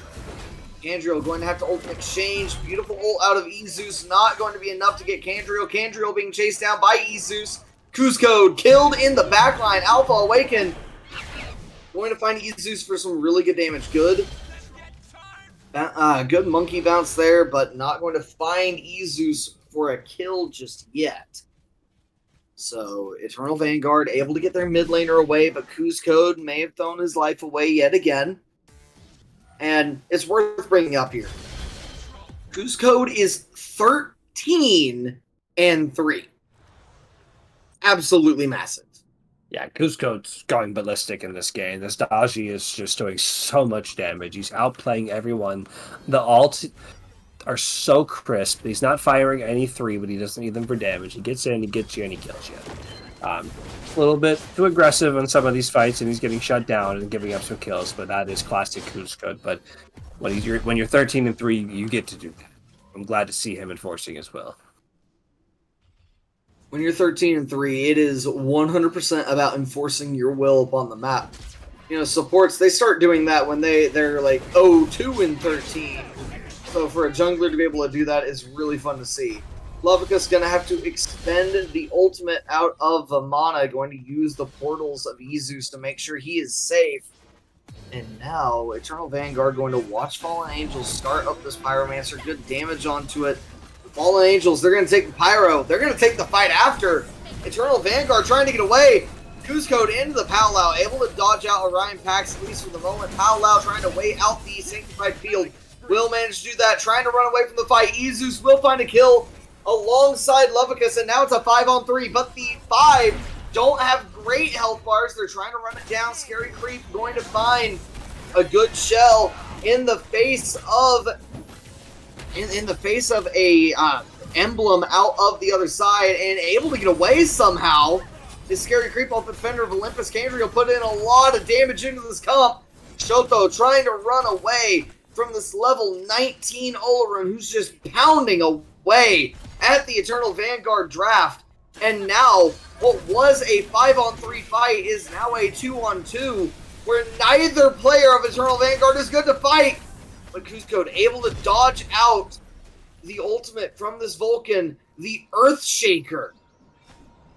And both of the members of Eternal Vanguard are able to get out of dodge, but what a turnaround in that fight by the Fallen Angels, and then by Kuzco there at the end. Yeah, I mean, so many things happen in that fight. Like, the beginning was just a beautiful ult from Shoto. He gets 2 people instantly. And then on the counter end, Scary hits a perfect 3-man, maybe 4-man taunt to stop all the follow-up. Kuzco goes up in his ult looking for something here. We get the beads from Ciandrio. Looking like they're going to clean house on that one, and they're looking to push towards this Fire Giant and chase out Alpha. Even weirder, Ciandriel, he used the beads on the Daji ultimate, right? Alpha Awaken just finds Ezeus for everything he has and says, "Sir, your lunch money is mine." Yeah, it's a beautiful use of the Humbat's passive. Hits the 3, teleports, and it just pops them. Just beautiful, and that's one of their key components to how they want to play this game. So even though they are pulling this Fire Giant, now you have a chance to get in there and make an attempt. Eternal Vanguard, they're still burning this down. Nemesis is a lot of really good burn, but Orion Pax makes it up. So Levica's trying to keep them off it for the moment, but Fallen Angels, they have a lot of damage for the solo laner, but not necessarily for the Fire Giant. Fire Giant is going to be passed back over to Nemesis to take a lot of damage from the objective. Yeah, you can't going do to that leave the Fire Giant pit. And going to try and heal off this camp, but Kuzco was there ahead of him. The Athena dashes in. Good taunt from the Jingwei. A lot of damage being put into Road Nemesis. They got to run. Alpha Awaken. A lot pumped back into him, and Kuzco going to find the kill, making sure his ADC is safe. A ult through from the Giannis, not able to find damage off it, but Orion Pax putting a lot of work into this comp. Gold going to find a kill on Shoto, and now it's 2-3 for the price of 1. 3 members of Eternal Vanguard fall to the Angels, all for the one low cost of Alpha Awaken. I gotta say it at this point because it's been 2 games in a row. You're level 9. He's level 20 now, but at the moment, level 19 ADC just hit a level 15 support without spectral. Crit them for 77 damage. Buy some penetration. Something has to happen because your ADC is not touching your tanks. Critting someone for 77 with Deathbringer is embarrassing at this stage of the game. We got to get damage coming out of your ADC because Cusco and Izus are everywhere. Yeah, no, like 70, 195, 185. I see what you're talking about. 79 damage auto. You can't have that. That cannot happen at this point of the game. Everyone else is working. Your ADC has to kill these tanks. Athena has to, when she taunt dashes, she has to be punished. When your ADC does 77 damage, she's not getting punished. Reward Cusco and Izus for the work they're doing and buy something with penetration on it. I'm kind of hoping he buys like Titan Pay. Dominance, Titans, anything. I mean, sell the death, anything at this point. Even, just Kins, maybe. Like, there's something that's going to kill these tanks. Kins, I guarantee you right now, would do more damage to Athena than 77. I guarantee you Kins would do more damage than his actual crits are. Which is, he's only hitting camps he's critting camps for 400 at level 20. Hold on, he doesn't have his Deathbringer upgrade. Jolt? All that does is give you more crit chance. Jolt last game at the same point was critting camps for 1,077. And I know you saw that. No. And Jolt had crit. Jolt just had pen. And you have to kill these tanks. And I do like that he went this actual basic attack upgrade on the starter. That is going to give him a little bit more just raw basic attack damage. But until he autos 2 or 3 times, he's hitting these tanks at full defense. He's got no built-in pen. All he has is Xe, which takes a couple hits to get going. And Aussie, which is 10. 10. Flat. Yeah. Like Athena's got 3 items, and still. You can't be 5 levels ahead of someone and crit them for 77. Athena's got, 4 items here, technically, of physical protections. One is giving 45. Yeah. One is giving 45. Another is giving 50, if the passive is in that state. And another is giving 25. So generally it's 45, 45, 30, 25. So you've got 45, 45 is 90, plus 30 is 120. So 145 protections for Scary Creep of the physical variety. As Eternal Vanguard, they're going to get their solo laner completely pushed out in a 5-on-1 engagement under their tower. Not the best moment for this team, but Cusco playing very patiently right now. The Athena pushed out. Defender of Olympus used. Sanctified Field is down. Landfall is brought. Orion Pack's going to leap in, not find anything there. Scary Creep will find Shoto for the kill. Roan Nemesis will find Scary with the help of the Phoenix. And Orion Pax not able to find the Xingwei. The Xingwei just safe enough to get out of dodge. And Roan Nemesis is going to find the kill there thanks to the Phoenix. But Cusco in the back line finds one. Can he find another? Looking for Candriel, finds 2. Can he find 3? No! Alpha Awaken will find him! But now Alpha Awaken has to run. Can he get away from a Xingwei? Can he get away from an Izus on the Giannis? And the answer is yes, because he went the direction the Giannis did not. And Roan Nemesis might be chasing the kill, but is looking to chase a little too far and is going to have to back to base. Yeah, pretty sloppy siege there. I mean, they got what they wanted with the Phoenix, but on the way out, there's a little too much people dying there, but it's all right. There's nothing up. Oni's not up. Fire's not up. If you're gonna troll there, that's the best spot to do it. So you get your Phoenix. Yes, 4 people die, but what do you lose? A wave or 2? So pretty good siege there for Fallen Angels. They're able to go ahead and get themselves in somehow a commanding position in this game after being down for the majority of it. Down for a majority of it and just trying to claw their way back in. Instead of merely clawing their way back in, they found themselves 11 kills down, but 3,500 gold in the lead. And what a game it's been for the Fallen Angels. But above and beyond that, what a set it's been for Jolt. This man, I mean, once again, I mean, it's not double the second place this time, but I mean, he's almost a clear 10,000 ahead of second place. He's just it was what 1-4, 0-4 to start this game, 2 levels down, getting sat on. And here he is once again, late game, just getting the job done. He's got a bunch of lifesteal, a bunch of basic attack damage with the new Bancroft starter and Bancroft's upgrade starter. Cusco with the blinking one-shot Ciandrio, good ult to get out.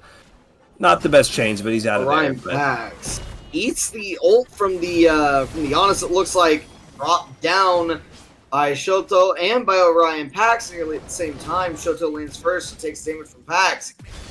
Lovica's trying to get away, and the fight going to break up yet again, but Alpha Awaken going to show up just in time to make sure Shoto falls. And yet again, we see the support paying for the sins of his team. But this time, it seems like the sin of Eternal Vanguard is just staying too long.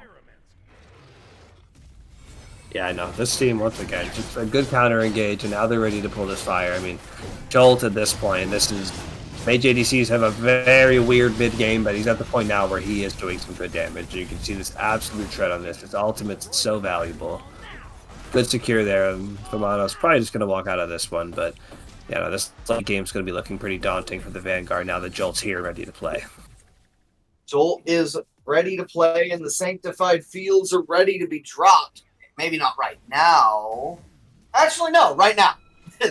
They're ready to be dropped. The ult is available for use. I apparently just don't know what I'm talking about. Well, everything's ready, and the only relic we're looking to be missing is one out of the solo laner here. But we got both Beats Aegis on both backliners. Shell Horrific on your support. They're looking like they got all their ultimates in a really good position to siege here. Athena can go in, take a lot of damage, reset ult in, and it's a pretty good opportunity for the Angels to come back and tie the setup. This is one of the big reasons why Athena is such a terrifying force, as long as you can play her well. The Fallen Angels, Scary Creep has made his impact, his mark on this set, on this Athena, and just so much pressure he's able to put out there with the threat of Dash Taunt. Not to mention, of course, the ultimate able to reset anytime he wants, as if he's just another solo laner with a teleport of his own. And the Phoenix going to respawn here, but immediately get taken down by the Fallen Angels. However, on the back end of the fight, Cusco's got 3, but pulled away by the Maui, and now Scary Creep all on his own. Ronemus is going to find the kill there. Cusco will find Ciandrio on the back end.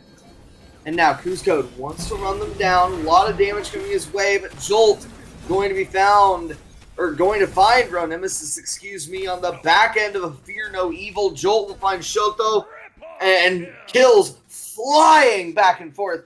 But Jolt and Alpha Awaken, the only 2 left standing for the Fallen Angels. On the other side, Lovicus and Izus, the 2 remaining for the Eternal Vanguard. And in goes Izus, in goes Lovicus. But Izus going to be the one to fall here. And now Lovicus just has to stay alive and defend as best he can, as a Hunt bot and an Olorun try and end game number 2 of the quarterfinals. They are on the Titan. They're melting the objective. They're melting the Titan. Alpha Awaken and Jolt, they might not have the health bars, but they'd end up with the kill on the Titan. And now, in a 1-all set, the Fallen Angels have set themselves up to win this in 3. Amazing late game there from the Fallen Angels. I mean, we talked about it, these side lanes, you cannot let them get to this late game. They want to play through them, and if they get to that point, they're going to absolutely run you. It's Gilgamesh split pushing the side lane, 4v5, and Jolt just goes crazy, and they still win the fight. Absolutely beautiful all-around play. This late game made JDC, he was down so far early, and he was patient. He just farmed. He ignored the entire mid game. And just once he got his items and once he got his levels, at 500 pot, that 3K pot, he was here, and he let you know it. We brought up the patience of Cusco in the at multiple points on the desk pregame and during game number 2, but for all the patience that Cusco has shown in games 1 and 2, Jolt has shown more patience. Orion Pax has shown more patience than the entirety of the rest of his team, and it really goes to show, when you are in 19-6, you don't expect to lose a game. But Shoto really did not look very comfortable on the Maui. Hit some key ultimates at times, but really just overall did not look like he was in a very fun spot. And Lovicus, twice in a row now, has just been unable to fight into Orion Pax and has really been a liability to his team. And one of the biggest questions going to game 3 is, can he turn that around? Yeah, I mean, I think some interesting God decisions there. I mean, Shoto, he did okay on the Maui, but I do think I'm going to see him move off of it. Love a Kiss, I mean, you're losing lane, you're behind. Jolt is going absolutely crazy, and you go hastened fifth item, and you're wondering why you get one shot. Like, I mean, your ADC has no pen, and you get to late game. And honestly, even with the 19 and 6, Cusco had a beautiful game. The early game was awesome. Izus was everywhere. These ultimates, these portals. But it doesn't matter when you aren't playing for the late game. They have no scaling, they have no penetration. And they got to this late game, and here comes Jolt with 30-40% penetration, and you're just gone. He's just three-shotting your tanks, and while your ADC's critting people for a 77.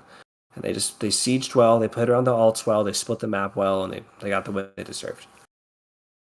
110%.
set as two teams really get acclimated to one another in the middle of what they're doing that day. Fallen Angels, they're going to ban the Kamazats. They're going to ban the Kumba away from themselves, so they don't want to play it either. And Eternal Vanguard, they're going to put some respect on the name of Jolt, and they're going to ban out the Olorun. I love that call. Better ban Soul. They're going to do that. Because this man Jolt, he's just going to do it to him again. It ain't working, but he's going to do it to him again if they don't. Mama Brigitte going to be banned out by Fallen Angels, and Eternal Vanguard going to go ahead and ban the new wall as Shang gonna make her way through. A pick that has been banned twice so far in this set has finally gotten through. As does Cthulhu. So Fallen Angels get one of theirs, but Vanguard, they get the Cthulhu. They get the late game solo laner. It feels like they've been waiting for all set. There comes the Jingwei. It's all of a sudden turned into a pretty high priority pick for this set. You know, it's interesting to see them take this early. But like I said, I am still concerned that they are just going to pull this soul out. So we'll see where Fallen goes in the trap. But the Cthulhu, pretty big game changer, I think, here for the Vanguard. That's a pick we haven't seen all set. And it's a pretty powerful pick in these fights. I'm curious to see how this goes for both teams. Not to mention, of course, the Athena that had a beautiful game last set. Scary Creep pulling out the Athena, making it look as good as it always is. And Erlung Shen, the final pick, the Fallen Angels of the first round of selections with Lancelot making his way through. I am assuming to Code in the jungle role, as we now have solo ADC jungle on one side, mid support, and either solo or jungle on the other. Eternal Vanguard going to have to ask a question of themselves here. Where is this Erlong going? Gonna have to wait and see. It's a good chalk bend there. I think it denies a lot of solo pressure. And has a lot of solo pressure, but who else has a lot of good There it solo is. pressure and is a good pick into this Cthulhu? But the Kukulin, as Achilles going to be banned out by Eternal Vanguard. Not a bad ban at all. Great execute for the Cthulhu Ultimate. Not a bad ban by Vanguard. And of course, Izus' signature pick of the set, Giannis, going to be banned away by the Fallen Angels, finally respecting the pick for what it really has shown that it's worth. And Yu Huang going to be the other ban out of Fallen Angels. So the Eternal Vanguard, they really have some, they need to make a selection here that really, I feel like it's not, hey, we're worried about their team comp. Vanguard need to worry about themselves right now. Yeah, I mean, at the point we're looking at right now, it's looking like the Fallen Angels have kind of clean sweep this draft so far, so we got to be patient and see what they can find with these last few picks. And this first pick out of the second ban phase, I think it's going to really determine things. And the Kabrakan, which are looking to establish some good fight pressure, some good duo pressure to help this Jingwei out. And not what I was really hoping for from the Vanguard. I've got my eye on Wu Yi, locked by the Fallen Angels. Not a pick that you would expect here in just in comp right now. Wu Yi not really looked at as a top flight ADC, the one that always has enough damage to show his face should you need what he brings. Yeah, I mean, I think it's pretty simple to where, Jolt, are you that guy? Like, if you're that guy, you're going to win this game on this pick. And if you're not, you're going to lose because you're Wu Yi. And I think that really, I think a person like him, the way he's played these last few games, that's the position he should put himself in. Absolutely. I mean, ego through the roof, but when you're playing the way he has in this set, that's absolutely fine. I don't think there's anything wrong with him having an ego through the roof right now. He's really shown that he's worth that. And I will say, too, people do sleep on specifically the Wu Yi Cthulhu matchup. Wu Yi does bonus damage based on the percentage of your missing health.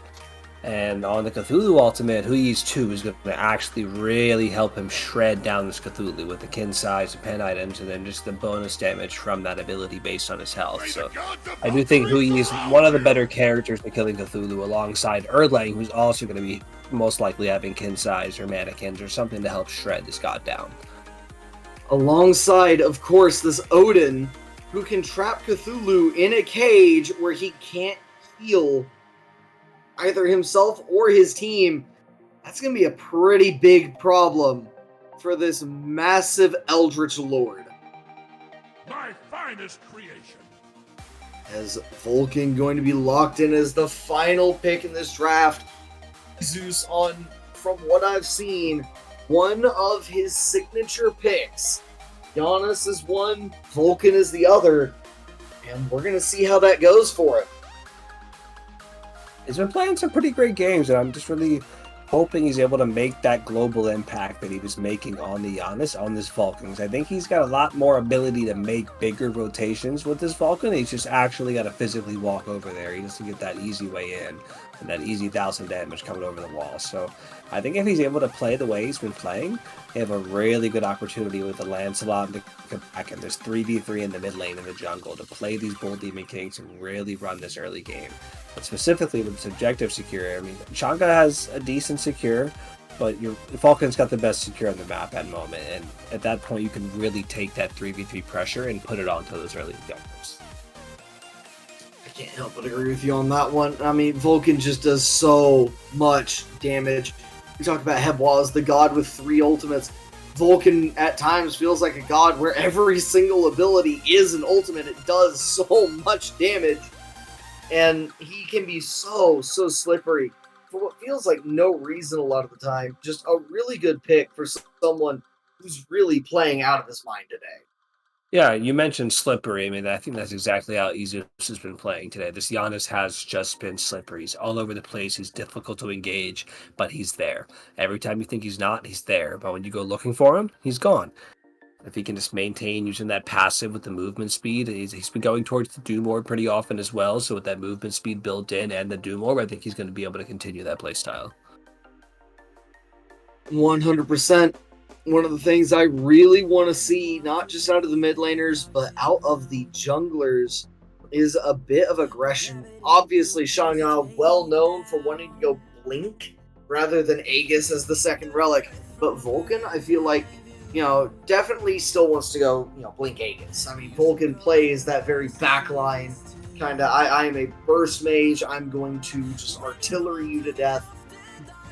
But with that slipperiness, just if he can get a turret into the fight early on and let it just keep poking down either the front line or the back line of the Fallen Angels, could be a massive turning point in any fight for Eternal Vanguard. Absolutely, and like this Chang'e ults with these, she is most likely going to go Blink, and these Blink ults are devastating. But the one thing that really ruins Chang'e on these Blink ults, beats Aegis, good relic usage. And unfortunately, from specifically Ronemesis, that's not something we've seen today. And I'm really concerned that late game, if she's able to blink in and get these big Chang'e ults in the back end of these team fights, and the relics have been used on a Cthulhu dash, or not Cthulhu, but like an Erlang blink knockup that did no damage, or a Hui bounce. Like, if we're not having these relics available, this Chang'e, I think, is going to have a real opportunity to make damage in this backline. Without a doubt, one of the things that's really interesting about what you just said, the knockup itself from Erlang isn't where the damage is coming from. It's from all the autos he hits you with while you're in the air, the route that he hits you with once you land. Erlang does have a true 100-0 combo, but it's very, very intensive and uses all of his abilities. So there are going to be moments where Jingwei is going to have to, maybe pre-beads a knockup or pre-Aegis the knockup. Well, she could fly out of her knockup there, but that's her main response. But she has to pre-beat late game because she will just die from those autos, like you said. So if this Jingwei is consistently caught out by the Erlang Shen, it will spell the death of this carry on repeat as Shang'e decides to blink in over and over and over again and just make this hunter's life miserable. I'm very interested to see whether Kabrakan can keep that from happening. Absolutely, and I think it's a pretty good matchup, and I'm excited to see what they go in here with Game 3. Both teams got a lot in the line, and I'm excited to see what they pull out in this big game. That being said, the picks are secured, the bans are away, and Game 3 is ready to go. So let's head to the battleground one last time tonight to see who's going to take the quarterfinal victory. Who is moving on to the semifinal round? Will it be the 6th seed Fallen Angels currently on the order side, or your chaos-sided Eternal Vanguard, the 3rd seed, trying to avoid the upset? Pretty even start so far. Both dual lanes looking to get a little aggressive. Big taunt from Creep there, but he's looking to poke out Shoto and just go towards clearing. So yeah, don't really have the favorable clear here, so they want to go ahead and get some damage off to start. Talking about favorable clear, Lovicus with a really favorable clear into this Odin, who really did take a while clearing that blue buff, and now already having to do a minion into the tower. I mean, a good stun out of him going to make sure that this Cthulhu is kept at bay at least a little bit. But another thing to bring up here, there has been a roster change here for the Fallen Angels. Orion Pax out, and Sir Ionicus put back in. So Ionicus available here as now the Lancelot, showing why it's such a strong pick, as it just avoided all of the damage of Alpha Awaken in return with even more. Kuzco showing exactly why he's such a threat. Yeah, early getting pressured out pretty hard there early, which is a little rough, but they're able to secure these right mids, I believe. Yeah, able to get those. On his way in, finds Candriel, the 2 going to be expended.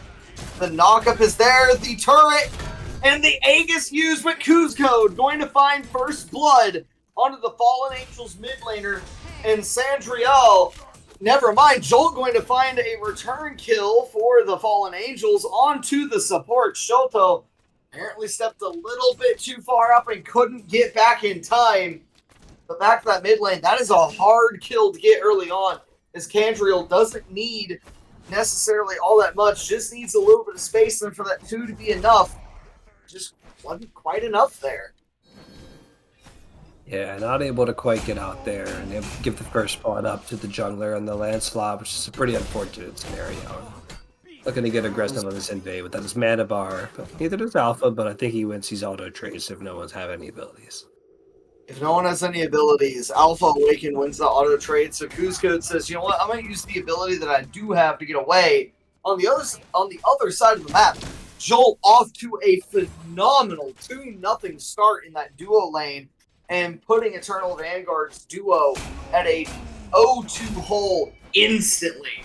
Not what you want to see right now if you're the Eternal Vanguard duo lane, trying to deal with the fact that Jolt has just been popping off on you game after game. Yeah, and then the counter and exactly what you want to see for the Fallen Angels, because Jolt, like I said, with this pick, you're going to lose this game or you're going to be that guy. And right now, he's in that moment where he's being that guy. He's been behind every single of these first 2 games. And if he can get rolling early and he's able to play this game pre-30, I think this team's going to have a lot more options in this early game with his big AoE all and his presence on the map. Can we spend the league's gems and rename Jolt to just Himothy? Are we allowed to do that? Scary Creep gonna dash in, get the taunt, and make sure that, well, can't even secure the buff there. The buff does go down for Eternal Vanguard, who are able to steal that away. Is going to slow Jolt down a little bit. Jolt, though, already level 5 off the back of that those 2 kills in the duo lane, and Fallen Angels may be behind on the map. But I do believe Jolt actually does have a gold or not just an XP lead, but a gold lead over Ronemesis, and a pretty significant one at that. Yeah, he's off to a pretty good start. He's already a full level up. He's got the gold off the 2 kills. Looking like a pretty good ult from the Odin here. Levakas might die from Alpha. Beautiful ultimate. Beautiful ultimate, and it lasts long enough. Alpha Awakening be credited for the kill and have to take a tower shot to get it. But when it's 1 tower shot into a warrior, who cares?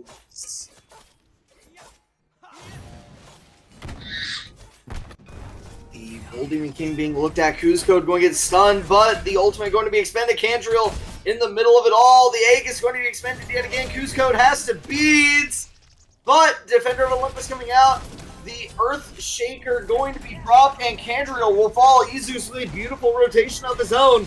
And a big team fight starts up here. Scary Creep gonna dash away. Cusco doesn't have the range to get the damage.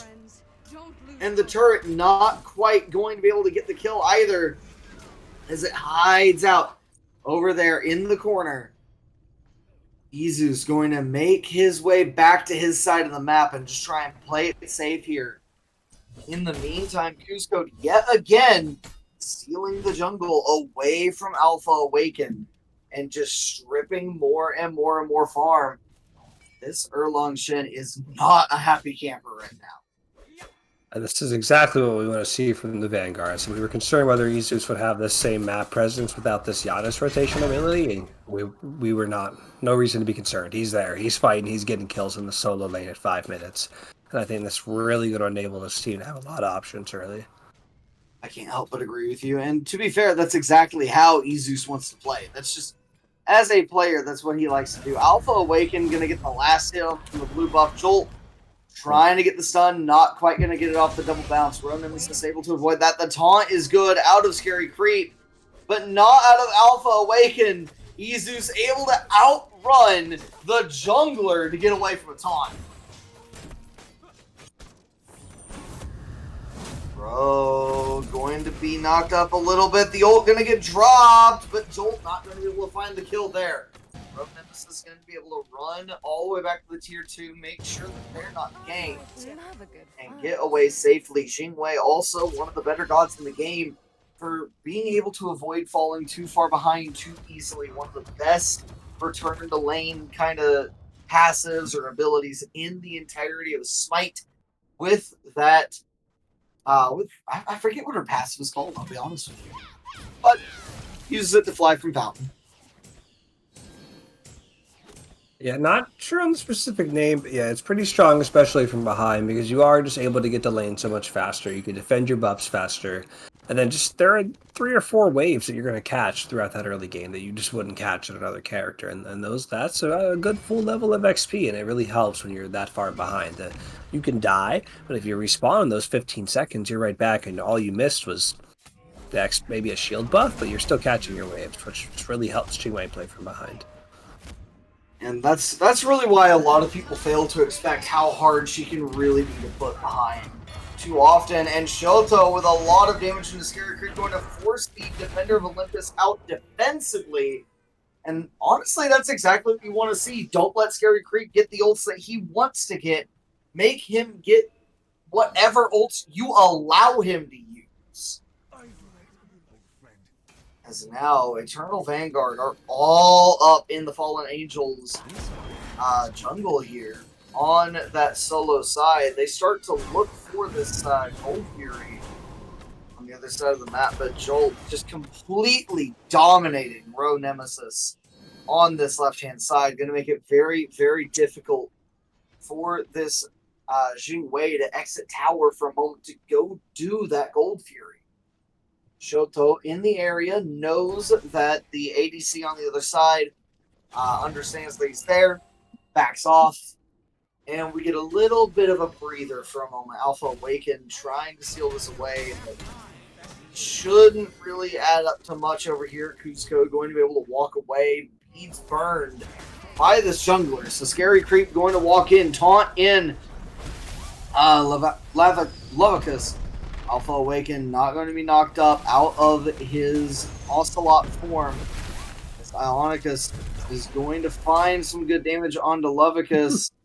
As now the disengage is called for. The disengage happens. Both teams going to separate. And Scary Creep going to get 2 of those minions confirmed away from him by this Cabrakan. Certainly something you don't want to see from Scary's point of view, but these ADCs are really going at it, but also really missing their autos at the moment. Fallen Angel's going to drop a Bolton King. It's foggy today. Pretty foggy out in the duo lane. Don't blame them. Pretty low visibility. I don't know. It feels like it's always foggy over there. Sometimes. Onyx going to be the recipient of the Defender of Olympus, and Road Nemesis going to be the recipient of a solo kill from Jolt, as Ionic is going to be able to evade just enough damage. Oh my. Ionic is just getting pushed all the way into that tower, though. This is a completely different game on that side. Yeah, you know, I kind of made the joke earlier that best case for Vanguards, their starter comes back, and it is looking like that scenario at the moment. But I think he's got time. There was a really good cage there to keep himself alive. Dying there would have put him really far behind, which would have not been good. But like you said, Jolt over there, he's just giving out business. And like, if you want this pick to work, you need to cook, and he's cooking, and I give it to him. So long as he keeps this up and can transition this into the late game, and this team's sitting in a pretty comfortable spot. I have to know, is Jolt going into an Aussie? I believe. So remember, they buffed Crimson Claw, so now it actually has like 24% lifesteal. It's good enough to be your only lifesteal item. And in comp, I think it is somewhat strong because in late game you're going to have that shield at all times. Right? He could just go Executioner. And Huyi desperately needs the attack speed from that. Lovicus in a lot of trouble here. Alpha Awaken with some good damage. The double stun out from this Cthulhu, able to save Kuzco with a lot of damage in Alpha Awaken, who was unable to take the kill onto Lovicus.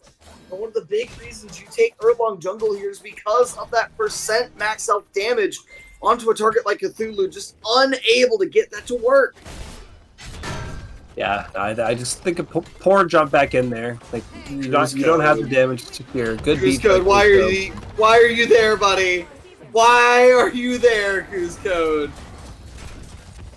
Cuzco definitely for sure meant to do that. Yeah, definitely for sure meant to do that. Jolt's going in, probably going to secure the kill on Shoto here. Big ultimate coming in from Scary Creep. Shoto takes a lot of damage from the Defender of Olympus. The taunt in going to be good as well. Scary Creep gonna dash in, doesn't have taunt just yet, looking for it onto Road Nemesis and Izus, but not in range, and so the support of the Fallen Angels will back away, and the Ho-Yi will return to lane. Beacon should go the way of the Fallen Angels as well.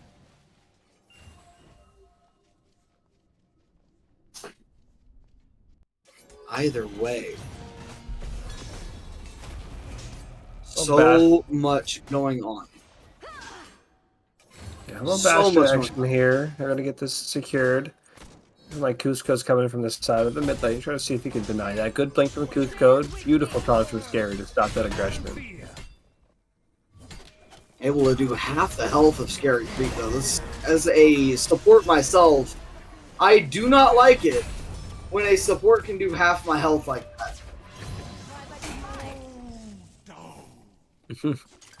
So production seems a little bit surprised that Cusco got over the wall there. Scary Creep going to be absolutely eaten alive in the middle of 4. Cusco going to be the one to come out with the kill. Alpha Awaken knocked up. Good damage from this Cthulhu. Good healing as well out of that third ability. But can they keep it up? Ionica's going to fall. Lovicus getting the damage, the final bit of damage. Cantriel trying to get out and get away. But Alpha Awaken going to find the kill onto Road Nemesis and Cuzco, or Jolt, excuse me, will find Road Nemesis. Cuzco going to be dropped by Alpha Awaken. Jolt trying to run away from Lovicus, and probably will, in fact does. Lovicus is going to use the teleport to get back over to his lane and farm up. In the meantime, everything going to calm back down yet again. And as the dust settles, we see a 2K lead for Eternal Vanguard at a 2-kill deficit. Something has changed for this team. Yeah, this team's walking around with a swagger at the moment. They know what they're doing. They're got pressure everywhere. This Athena's everywhere. And they're really just pushing this advantage at the moment. They just pulled the beads off this Vulcan, so the next time they see him, he's dead. And really all they Scary Creep trying to take this purple buff. And Vulcan able to separate them from it roughly, able to secure it as well.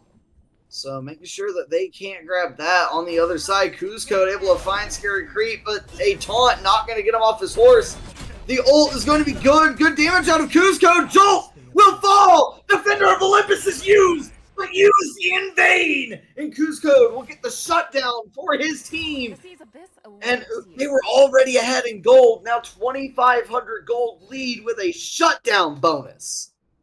Yeah, really big shutdown there. Even if Cusco dies, I think that's a pretty worth kill. It's a good decision for him there.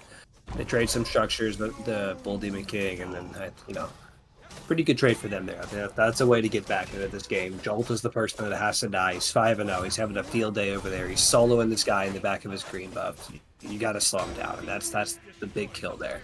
See if they get some aggression going off of that shutdown. I will say, I already don't like Ronemesis's build.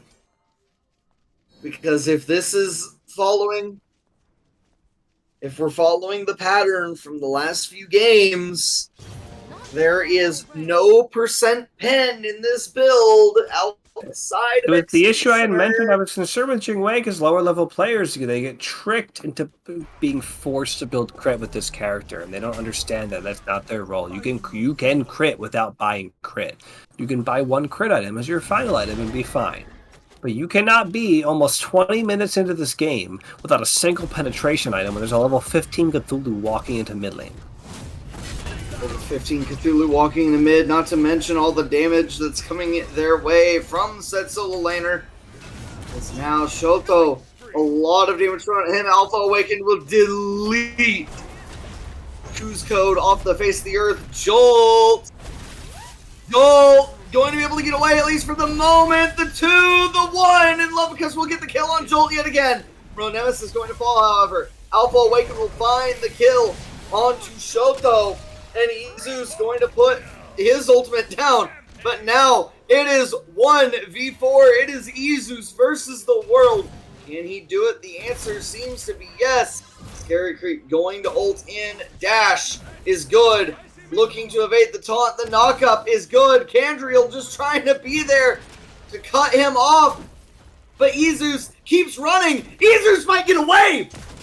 Izus running all the way away from the Fallen Angel. Scary Creep trying to cut him off. But Cusco is back. Candriel might even take too much damage. Candriel falls instead. What a play by Izus to stay alive. Ionicus, he'll fall as well if Cusco can just catch up. Cusco trying to chase him down. Ionicus going to fall, and Cusco will get that kill too. At this point, a play by Izus. We need to give him the title Pitbull, because this man is Mr. Worldwide. He's in every single fight, and the second you try to find him, he's in a different zip code. Like, he just kites them perfectly. So frustrated they can't catch him that Ciandro blinks in on him. And then Cusco's just there, ready to go. He's got the Doom Orb, he's got his passive, he's got this Karen's coin. You're not catching this Vulcan. He's got CC, he's got a movement ability. You cannot catch this guy. And they use relics, and then they die. He kites them beautifully into his teammate Cusco, who came in to finish off the kill.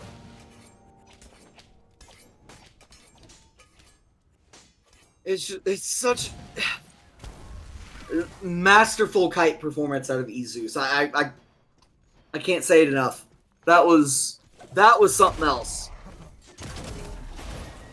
And production would like to point out something they're showing on screen in that Izus has the speed buff and 521 movement speed. Good luck touching Izus ever again. Yeah, this man is moving. Movement speed's a super underrated stat in this game, and they're going to have issues catching up to this guy. Erlag wants to walk up and auto you. Even with this stone-cutting sword, that's not going to be an option on this Falcon. I think that's the point, is just I outrun you. And that works both offensively and defensively in favor of this Vulcan, who was holding S ever so slightly slower than they were holding W. And a good spear out from Ionicus, but an even better ultimate out of this Cthulhu, and the body blocks are real. The Cthulhu just too big, and Scary Creep has to use the Defender of Olympus to get away. Cthulhu creating so much space, so much pressure right now. However, taunted back in and just deleted. Jolt going to find Lovicus for the kill. Candriel finding Izus, trying to put the damage in. But Izus not going to be able to just get run at like that. Cusco going to find a kill on to Ionicus, but Alpha Awaken, the one in trouble now, as well as Jolt. Shoto looking for a kill onto Jolt, not going to find it. Jolt finds Shoto instead, and it's Candriel, the only one with any health on that team. Izu's not able to find Jolt in time. Code looking for Scary Creep, unable to find him.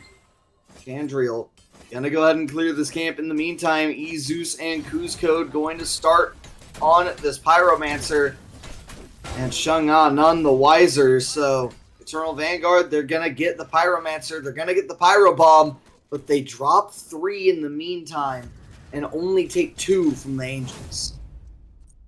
I mean, this game's just starting to look like the last few. Like, Code is one of the best facilitators in the market, but when you keep going in and your ADC is doing nothing, and then you have Jolt jumping on 3 people, one-shotting a Cthulhu and then killing the other 2, I just don't know what you're supposed to do. Like, this Hui is doing so much damage. His big AoE ultimate's doing so much, and he's hitting for 3 to 4 times the damage that their Jingwei's critting for, and it's hard to do. Andriel taking a lot of damage here. That Curse Weaver doing a lot of work. Now this Cthulhu has to help heal for his jungler, as it were. Lovka's going to be able to find Jolt. Big kill for the Eternal Vanguard. They need to push their advantage here. Lovika's able to find a space to work, at least for the moment, but the ult out of Ionic is going to be enough to make them back off. As Phantom Shell is going to be used, Kuzco trying to run away the route, not going to be enough. Scary Creep going to try and put some damage in, but not able to break that shield. As now, taunt to save the life of Alpha Awaken. As Cuzco keeps looking for more. Scary Creep going to fall for the sins of his jungler. As now, the Eternal Vanguard, they pick up 2 kills. Can they get a tower? What can they get off of this? They're looking for the Oni Fury at the moment. I don't know if I entirely like the call, but it is something to do.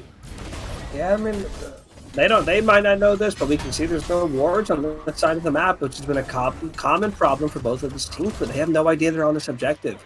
It's a very convenient spawn time and a really quick and easy secure for the Eternal Vanguard. For sure. Cuzco putting a lot of damage down into them, but the ultimate goes the wrong way and he won't be able to get out. Jolt leaps the wall, finds Cuzco on the other side, and collects the kill. That's just the kind of damage that Hui does at this point. He's putting out big numbers. He's got a lot of attack speed. He's got a lot of penetration. And these jungle fights, these bounces, he's only got to hit 1 or 2, and they're absolutely shredding health bars. And he just showed Cuzco why he cannot step up to him anymore. So one of the interesting things here that was brought up is Ronemesis not building Deathbringer in this slot right now. Looks like he is finally building Kinsai. It's the first good decision he's made all day. Okay, that was a little... Oof. Well, no. Let's take a second and look. My brother has Shell. Down 3.5 levels, 0-5. I have to admit I didn't see that. With a Changa with Blink. Are you shelling the Blink Changa ult? Or are you going to use... Or are you going to use them when Jolt goes for your green buff by himself? So it looks like the green buff is the solution at the moment. Oh my god, that's something else. Lovica's trying to get in there for Cuzco. Cuzco trying to put the damage onto Jolt, but Jolt just hits too hard. Oof. Never mind, Izu says, what about hitting hard? That's my job, baby! Walks in and deletes Jolt. Candriel knocked up by the end of the Cthulhu ultimate. Izu's trying to find something to do with the back end of the fight. Instead, Eternal Vanguard, they're going to back up, they're going to walk away. And they're going to look toward an objective. It looks like they're going toward Pyro. Not as 5 at the moment, but just in general. A slow push toward Pyromancer as Ronemesis. Now, burning down the Pyromancer should be able to get it by themselves. Doesn't need help per se, but definitely rather helpful here as Eternal Vanguard. They are going to be able to get that objective. Shoto going to be able to get a Pyro Bomb here. Could be pretty useful. We'll see how that goes. Good clean pyro for them. They're able to get in, get out, get the objective, go back to their farming, and I do think they're all like for Nemesis. As much as we're giving him slack, he is sitting on that kin size soon. He's able to go back, get that item soon, and just get his build going to where he can start doing some damage. And his team with this pyro bomb, now that they're sitting on 2 of these, with this bracer of undoing and 2 pyro bombs, even from behind, they can look to make some pushes. Yeah, the pyro bombs very, very important for pushing down objectives, towers, anything else you might want to shove. As Eternal Vanguard, Kuzco just taking way too much damage from Jolt, unable to run at him at all. Yeah, good try there from Jolt, but they're going to go ahead and reset. Looks like both teams are just looking, keep farming, get their money up, get their items up, and play patient, and start to get set around this next Fire Giant. Alpha Awaken going to go ahead, buy a kin size and tier 2 of Devos. Something tells me this is Crimson Claws.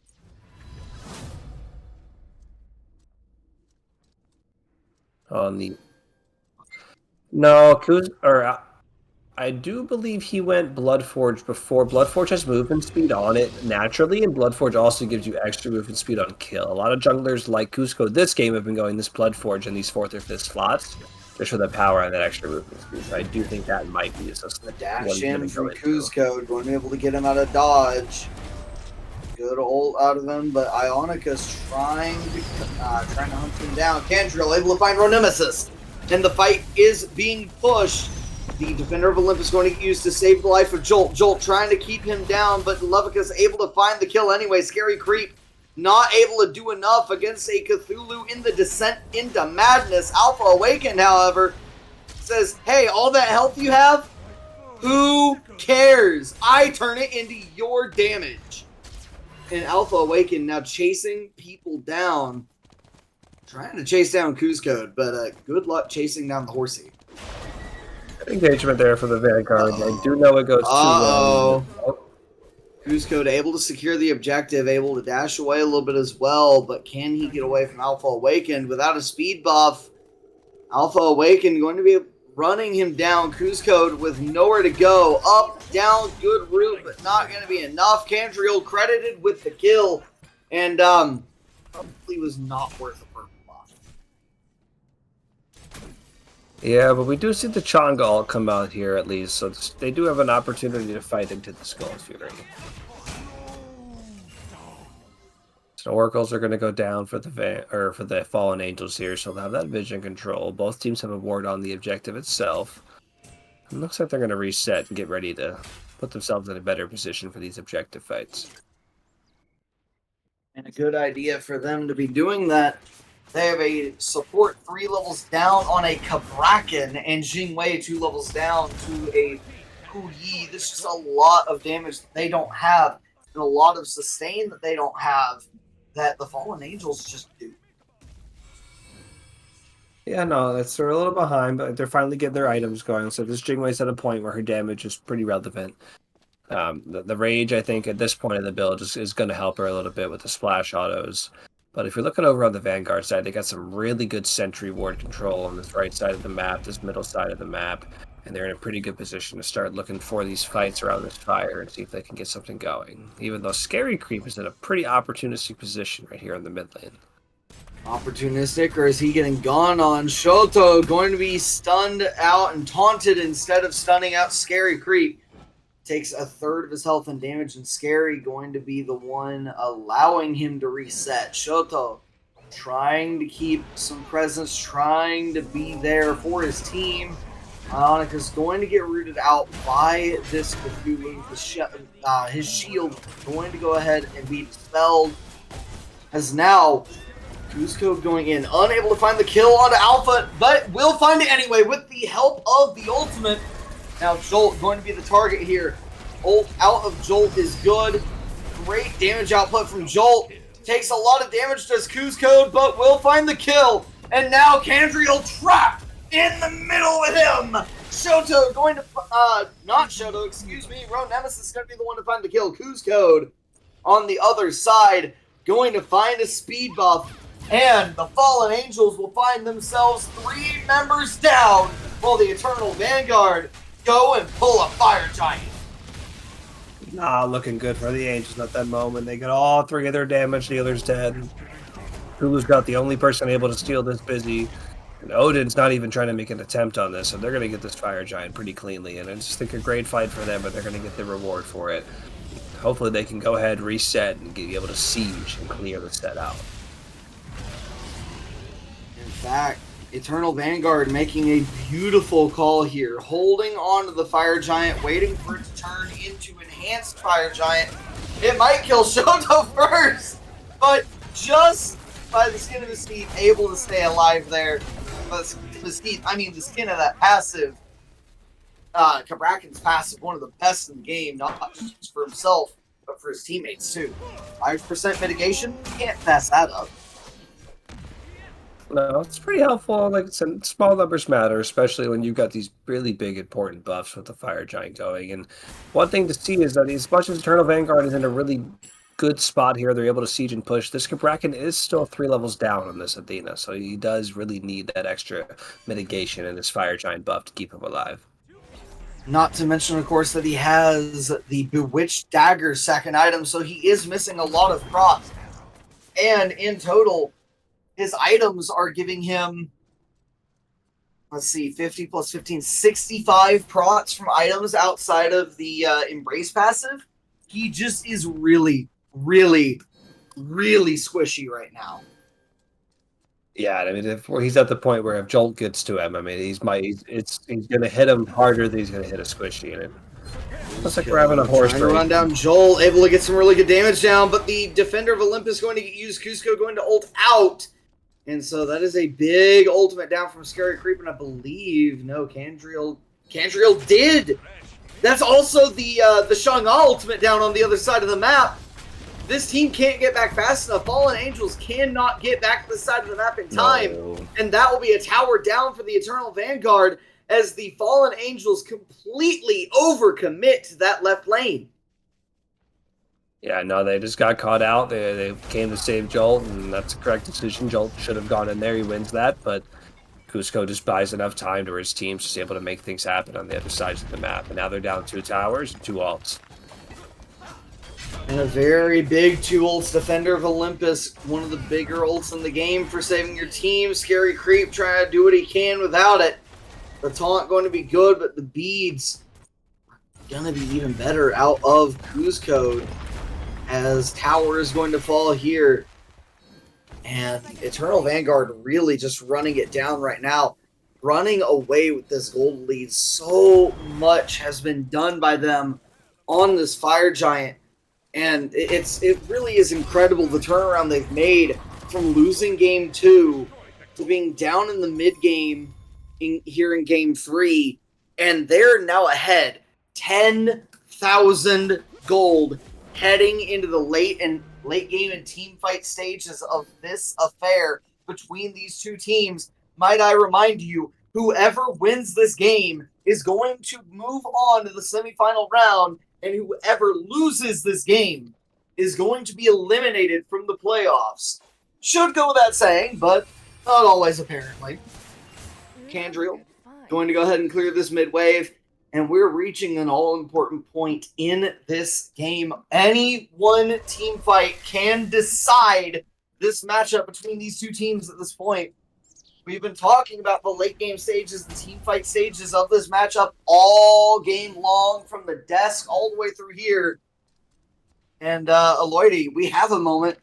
Who do you think is the better team fight now that we have a look at builds? Looks like they're getting active at the moment. Never mind, Eternal Vanguard decided to go in, but Jolt decided to get himself executed. Ronetis is going to find the kill. Candriel is in danger. Beads, Aegis, the 2 all expended, but not able to find a kill. Cusco unable to get all their blink extended as well, just to make sure he's safe. The bird will fall. And now, what do the Vanguard do? They have 1 member down on the other side, the all-important member in Jolt. Make it 2. Ionicus will fall, and it is 5 on 3. Defender of Olympus going to get used. Eternal Vanguard, they're going to push. They call for the end. Eternal Vanguard, they want in. They smell blood in the water. They're going for the Titan. They're going for the double kill as well. Candriel will find Kuzco and out. Never mind, Candriel can't get out, and nor can the Titan. The Eternal Vanguard vanquish the Fallen Angels here in Game 3. Just a beautiful second half of that game. Everything went well. Dual Lane was so far behind. They just rallied as a team, play these objectives, kill Jolt, put him in really difficult compromising situations, and just played around his death, got it, and got it done. These pirate bombs were massive at the end. They blew up both of those Phoenixes. It was a close end, and they got it done. What a set by both of these two teams. At multiple points, it felt like both of these teams deserved to win. But at the end of the day, only one team can come out on top, and it happened to be our number 3 seed, the Eternal Vanguard. Congratulations to Kuzco and his boys in this set. That was a phenomenally played set on both sides. Sad that only one team can win these. Absolutely. Both played so well. These games were so back and forth, and I'm really just glad I was able to be a part of this set. It was a really fun one. It was really good to watch, really good to be a part of. Honestly, I mean, there are so many different players, even on the losing team, that we could look at and really say is the MVP. But I actually want to put MVP on the guy that got swapped out for game number 3. Orion Pax was just such a difference maker in games 1 and 2. Yes, I am well aware that the Fallen Angels lost while he was in for game 1, but the only game they won. In game number 2, he just completely dominated the solo lane into Lovicus, who just seemed to never have an answer for Orion Pax. On the other end, they gave Lovicus this Cthulhu, and Ionicus just had nothing he could do. There just seemed to be no way he could play into Lovicus on this Cthulhu. Not to mention, of course, Ezeus, Kuzco, Scary Creep on the Athena. Like, just so many different players in this set deserve props for the way they were playing. Yeah, for sure. I mean, these guys all had really good sessions. I mean, losing Orion Pax and giving up Cthulhu in the same set. They went from dominating that solo lane while losing to losing solo lane while losing. And I think that's really made big difference in the side, especially when they were just having really good execution on Jolt. They knew they needed to kill Jolt. He was the person that had to die. They found him and they killed him. And at the end of the day, when your solo's not able to have that same impact from the other side of the fight, and you can just kill Jolt, that's how you're going to win these sets, and that's what they did. I absolutely agree with that sentiment. There is so many... There's so much more that could be said, but I feel like that summarized it rather perfectly. So in that regard, congratulations to the Eternal Vanguard for moving on to the semifinal round of the Puddles division of QSL. I'm not entirely sure who they will be facing, but they are your 3rd seed, and they are moving on. This was Mechanus Cadicius here with Aloydi Raptor in production. Thank you, everybody, so much for watching. We'll see y'all back here on Monday.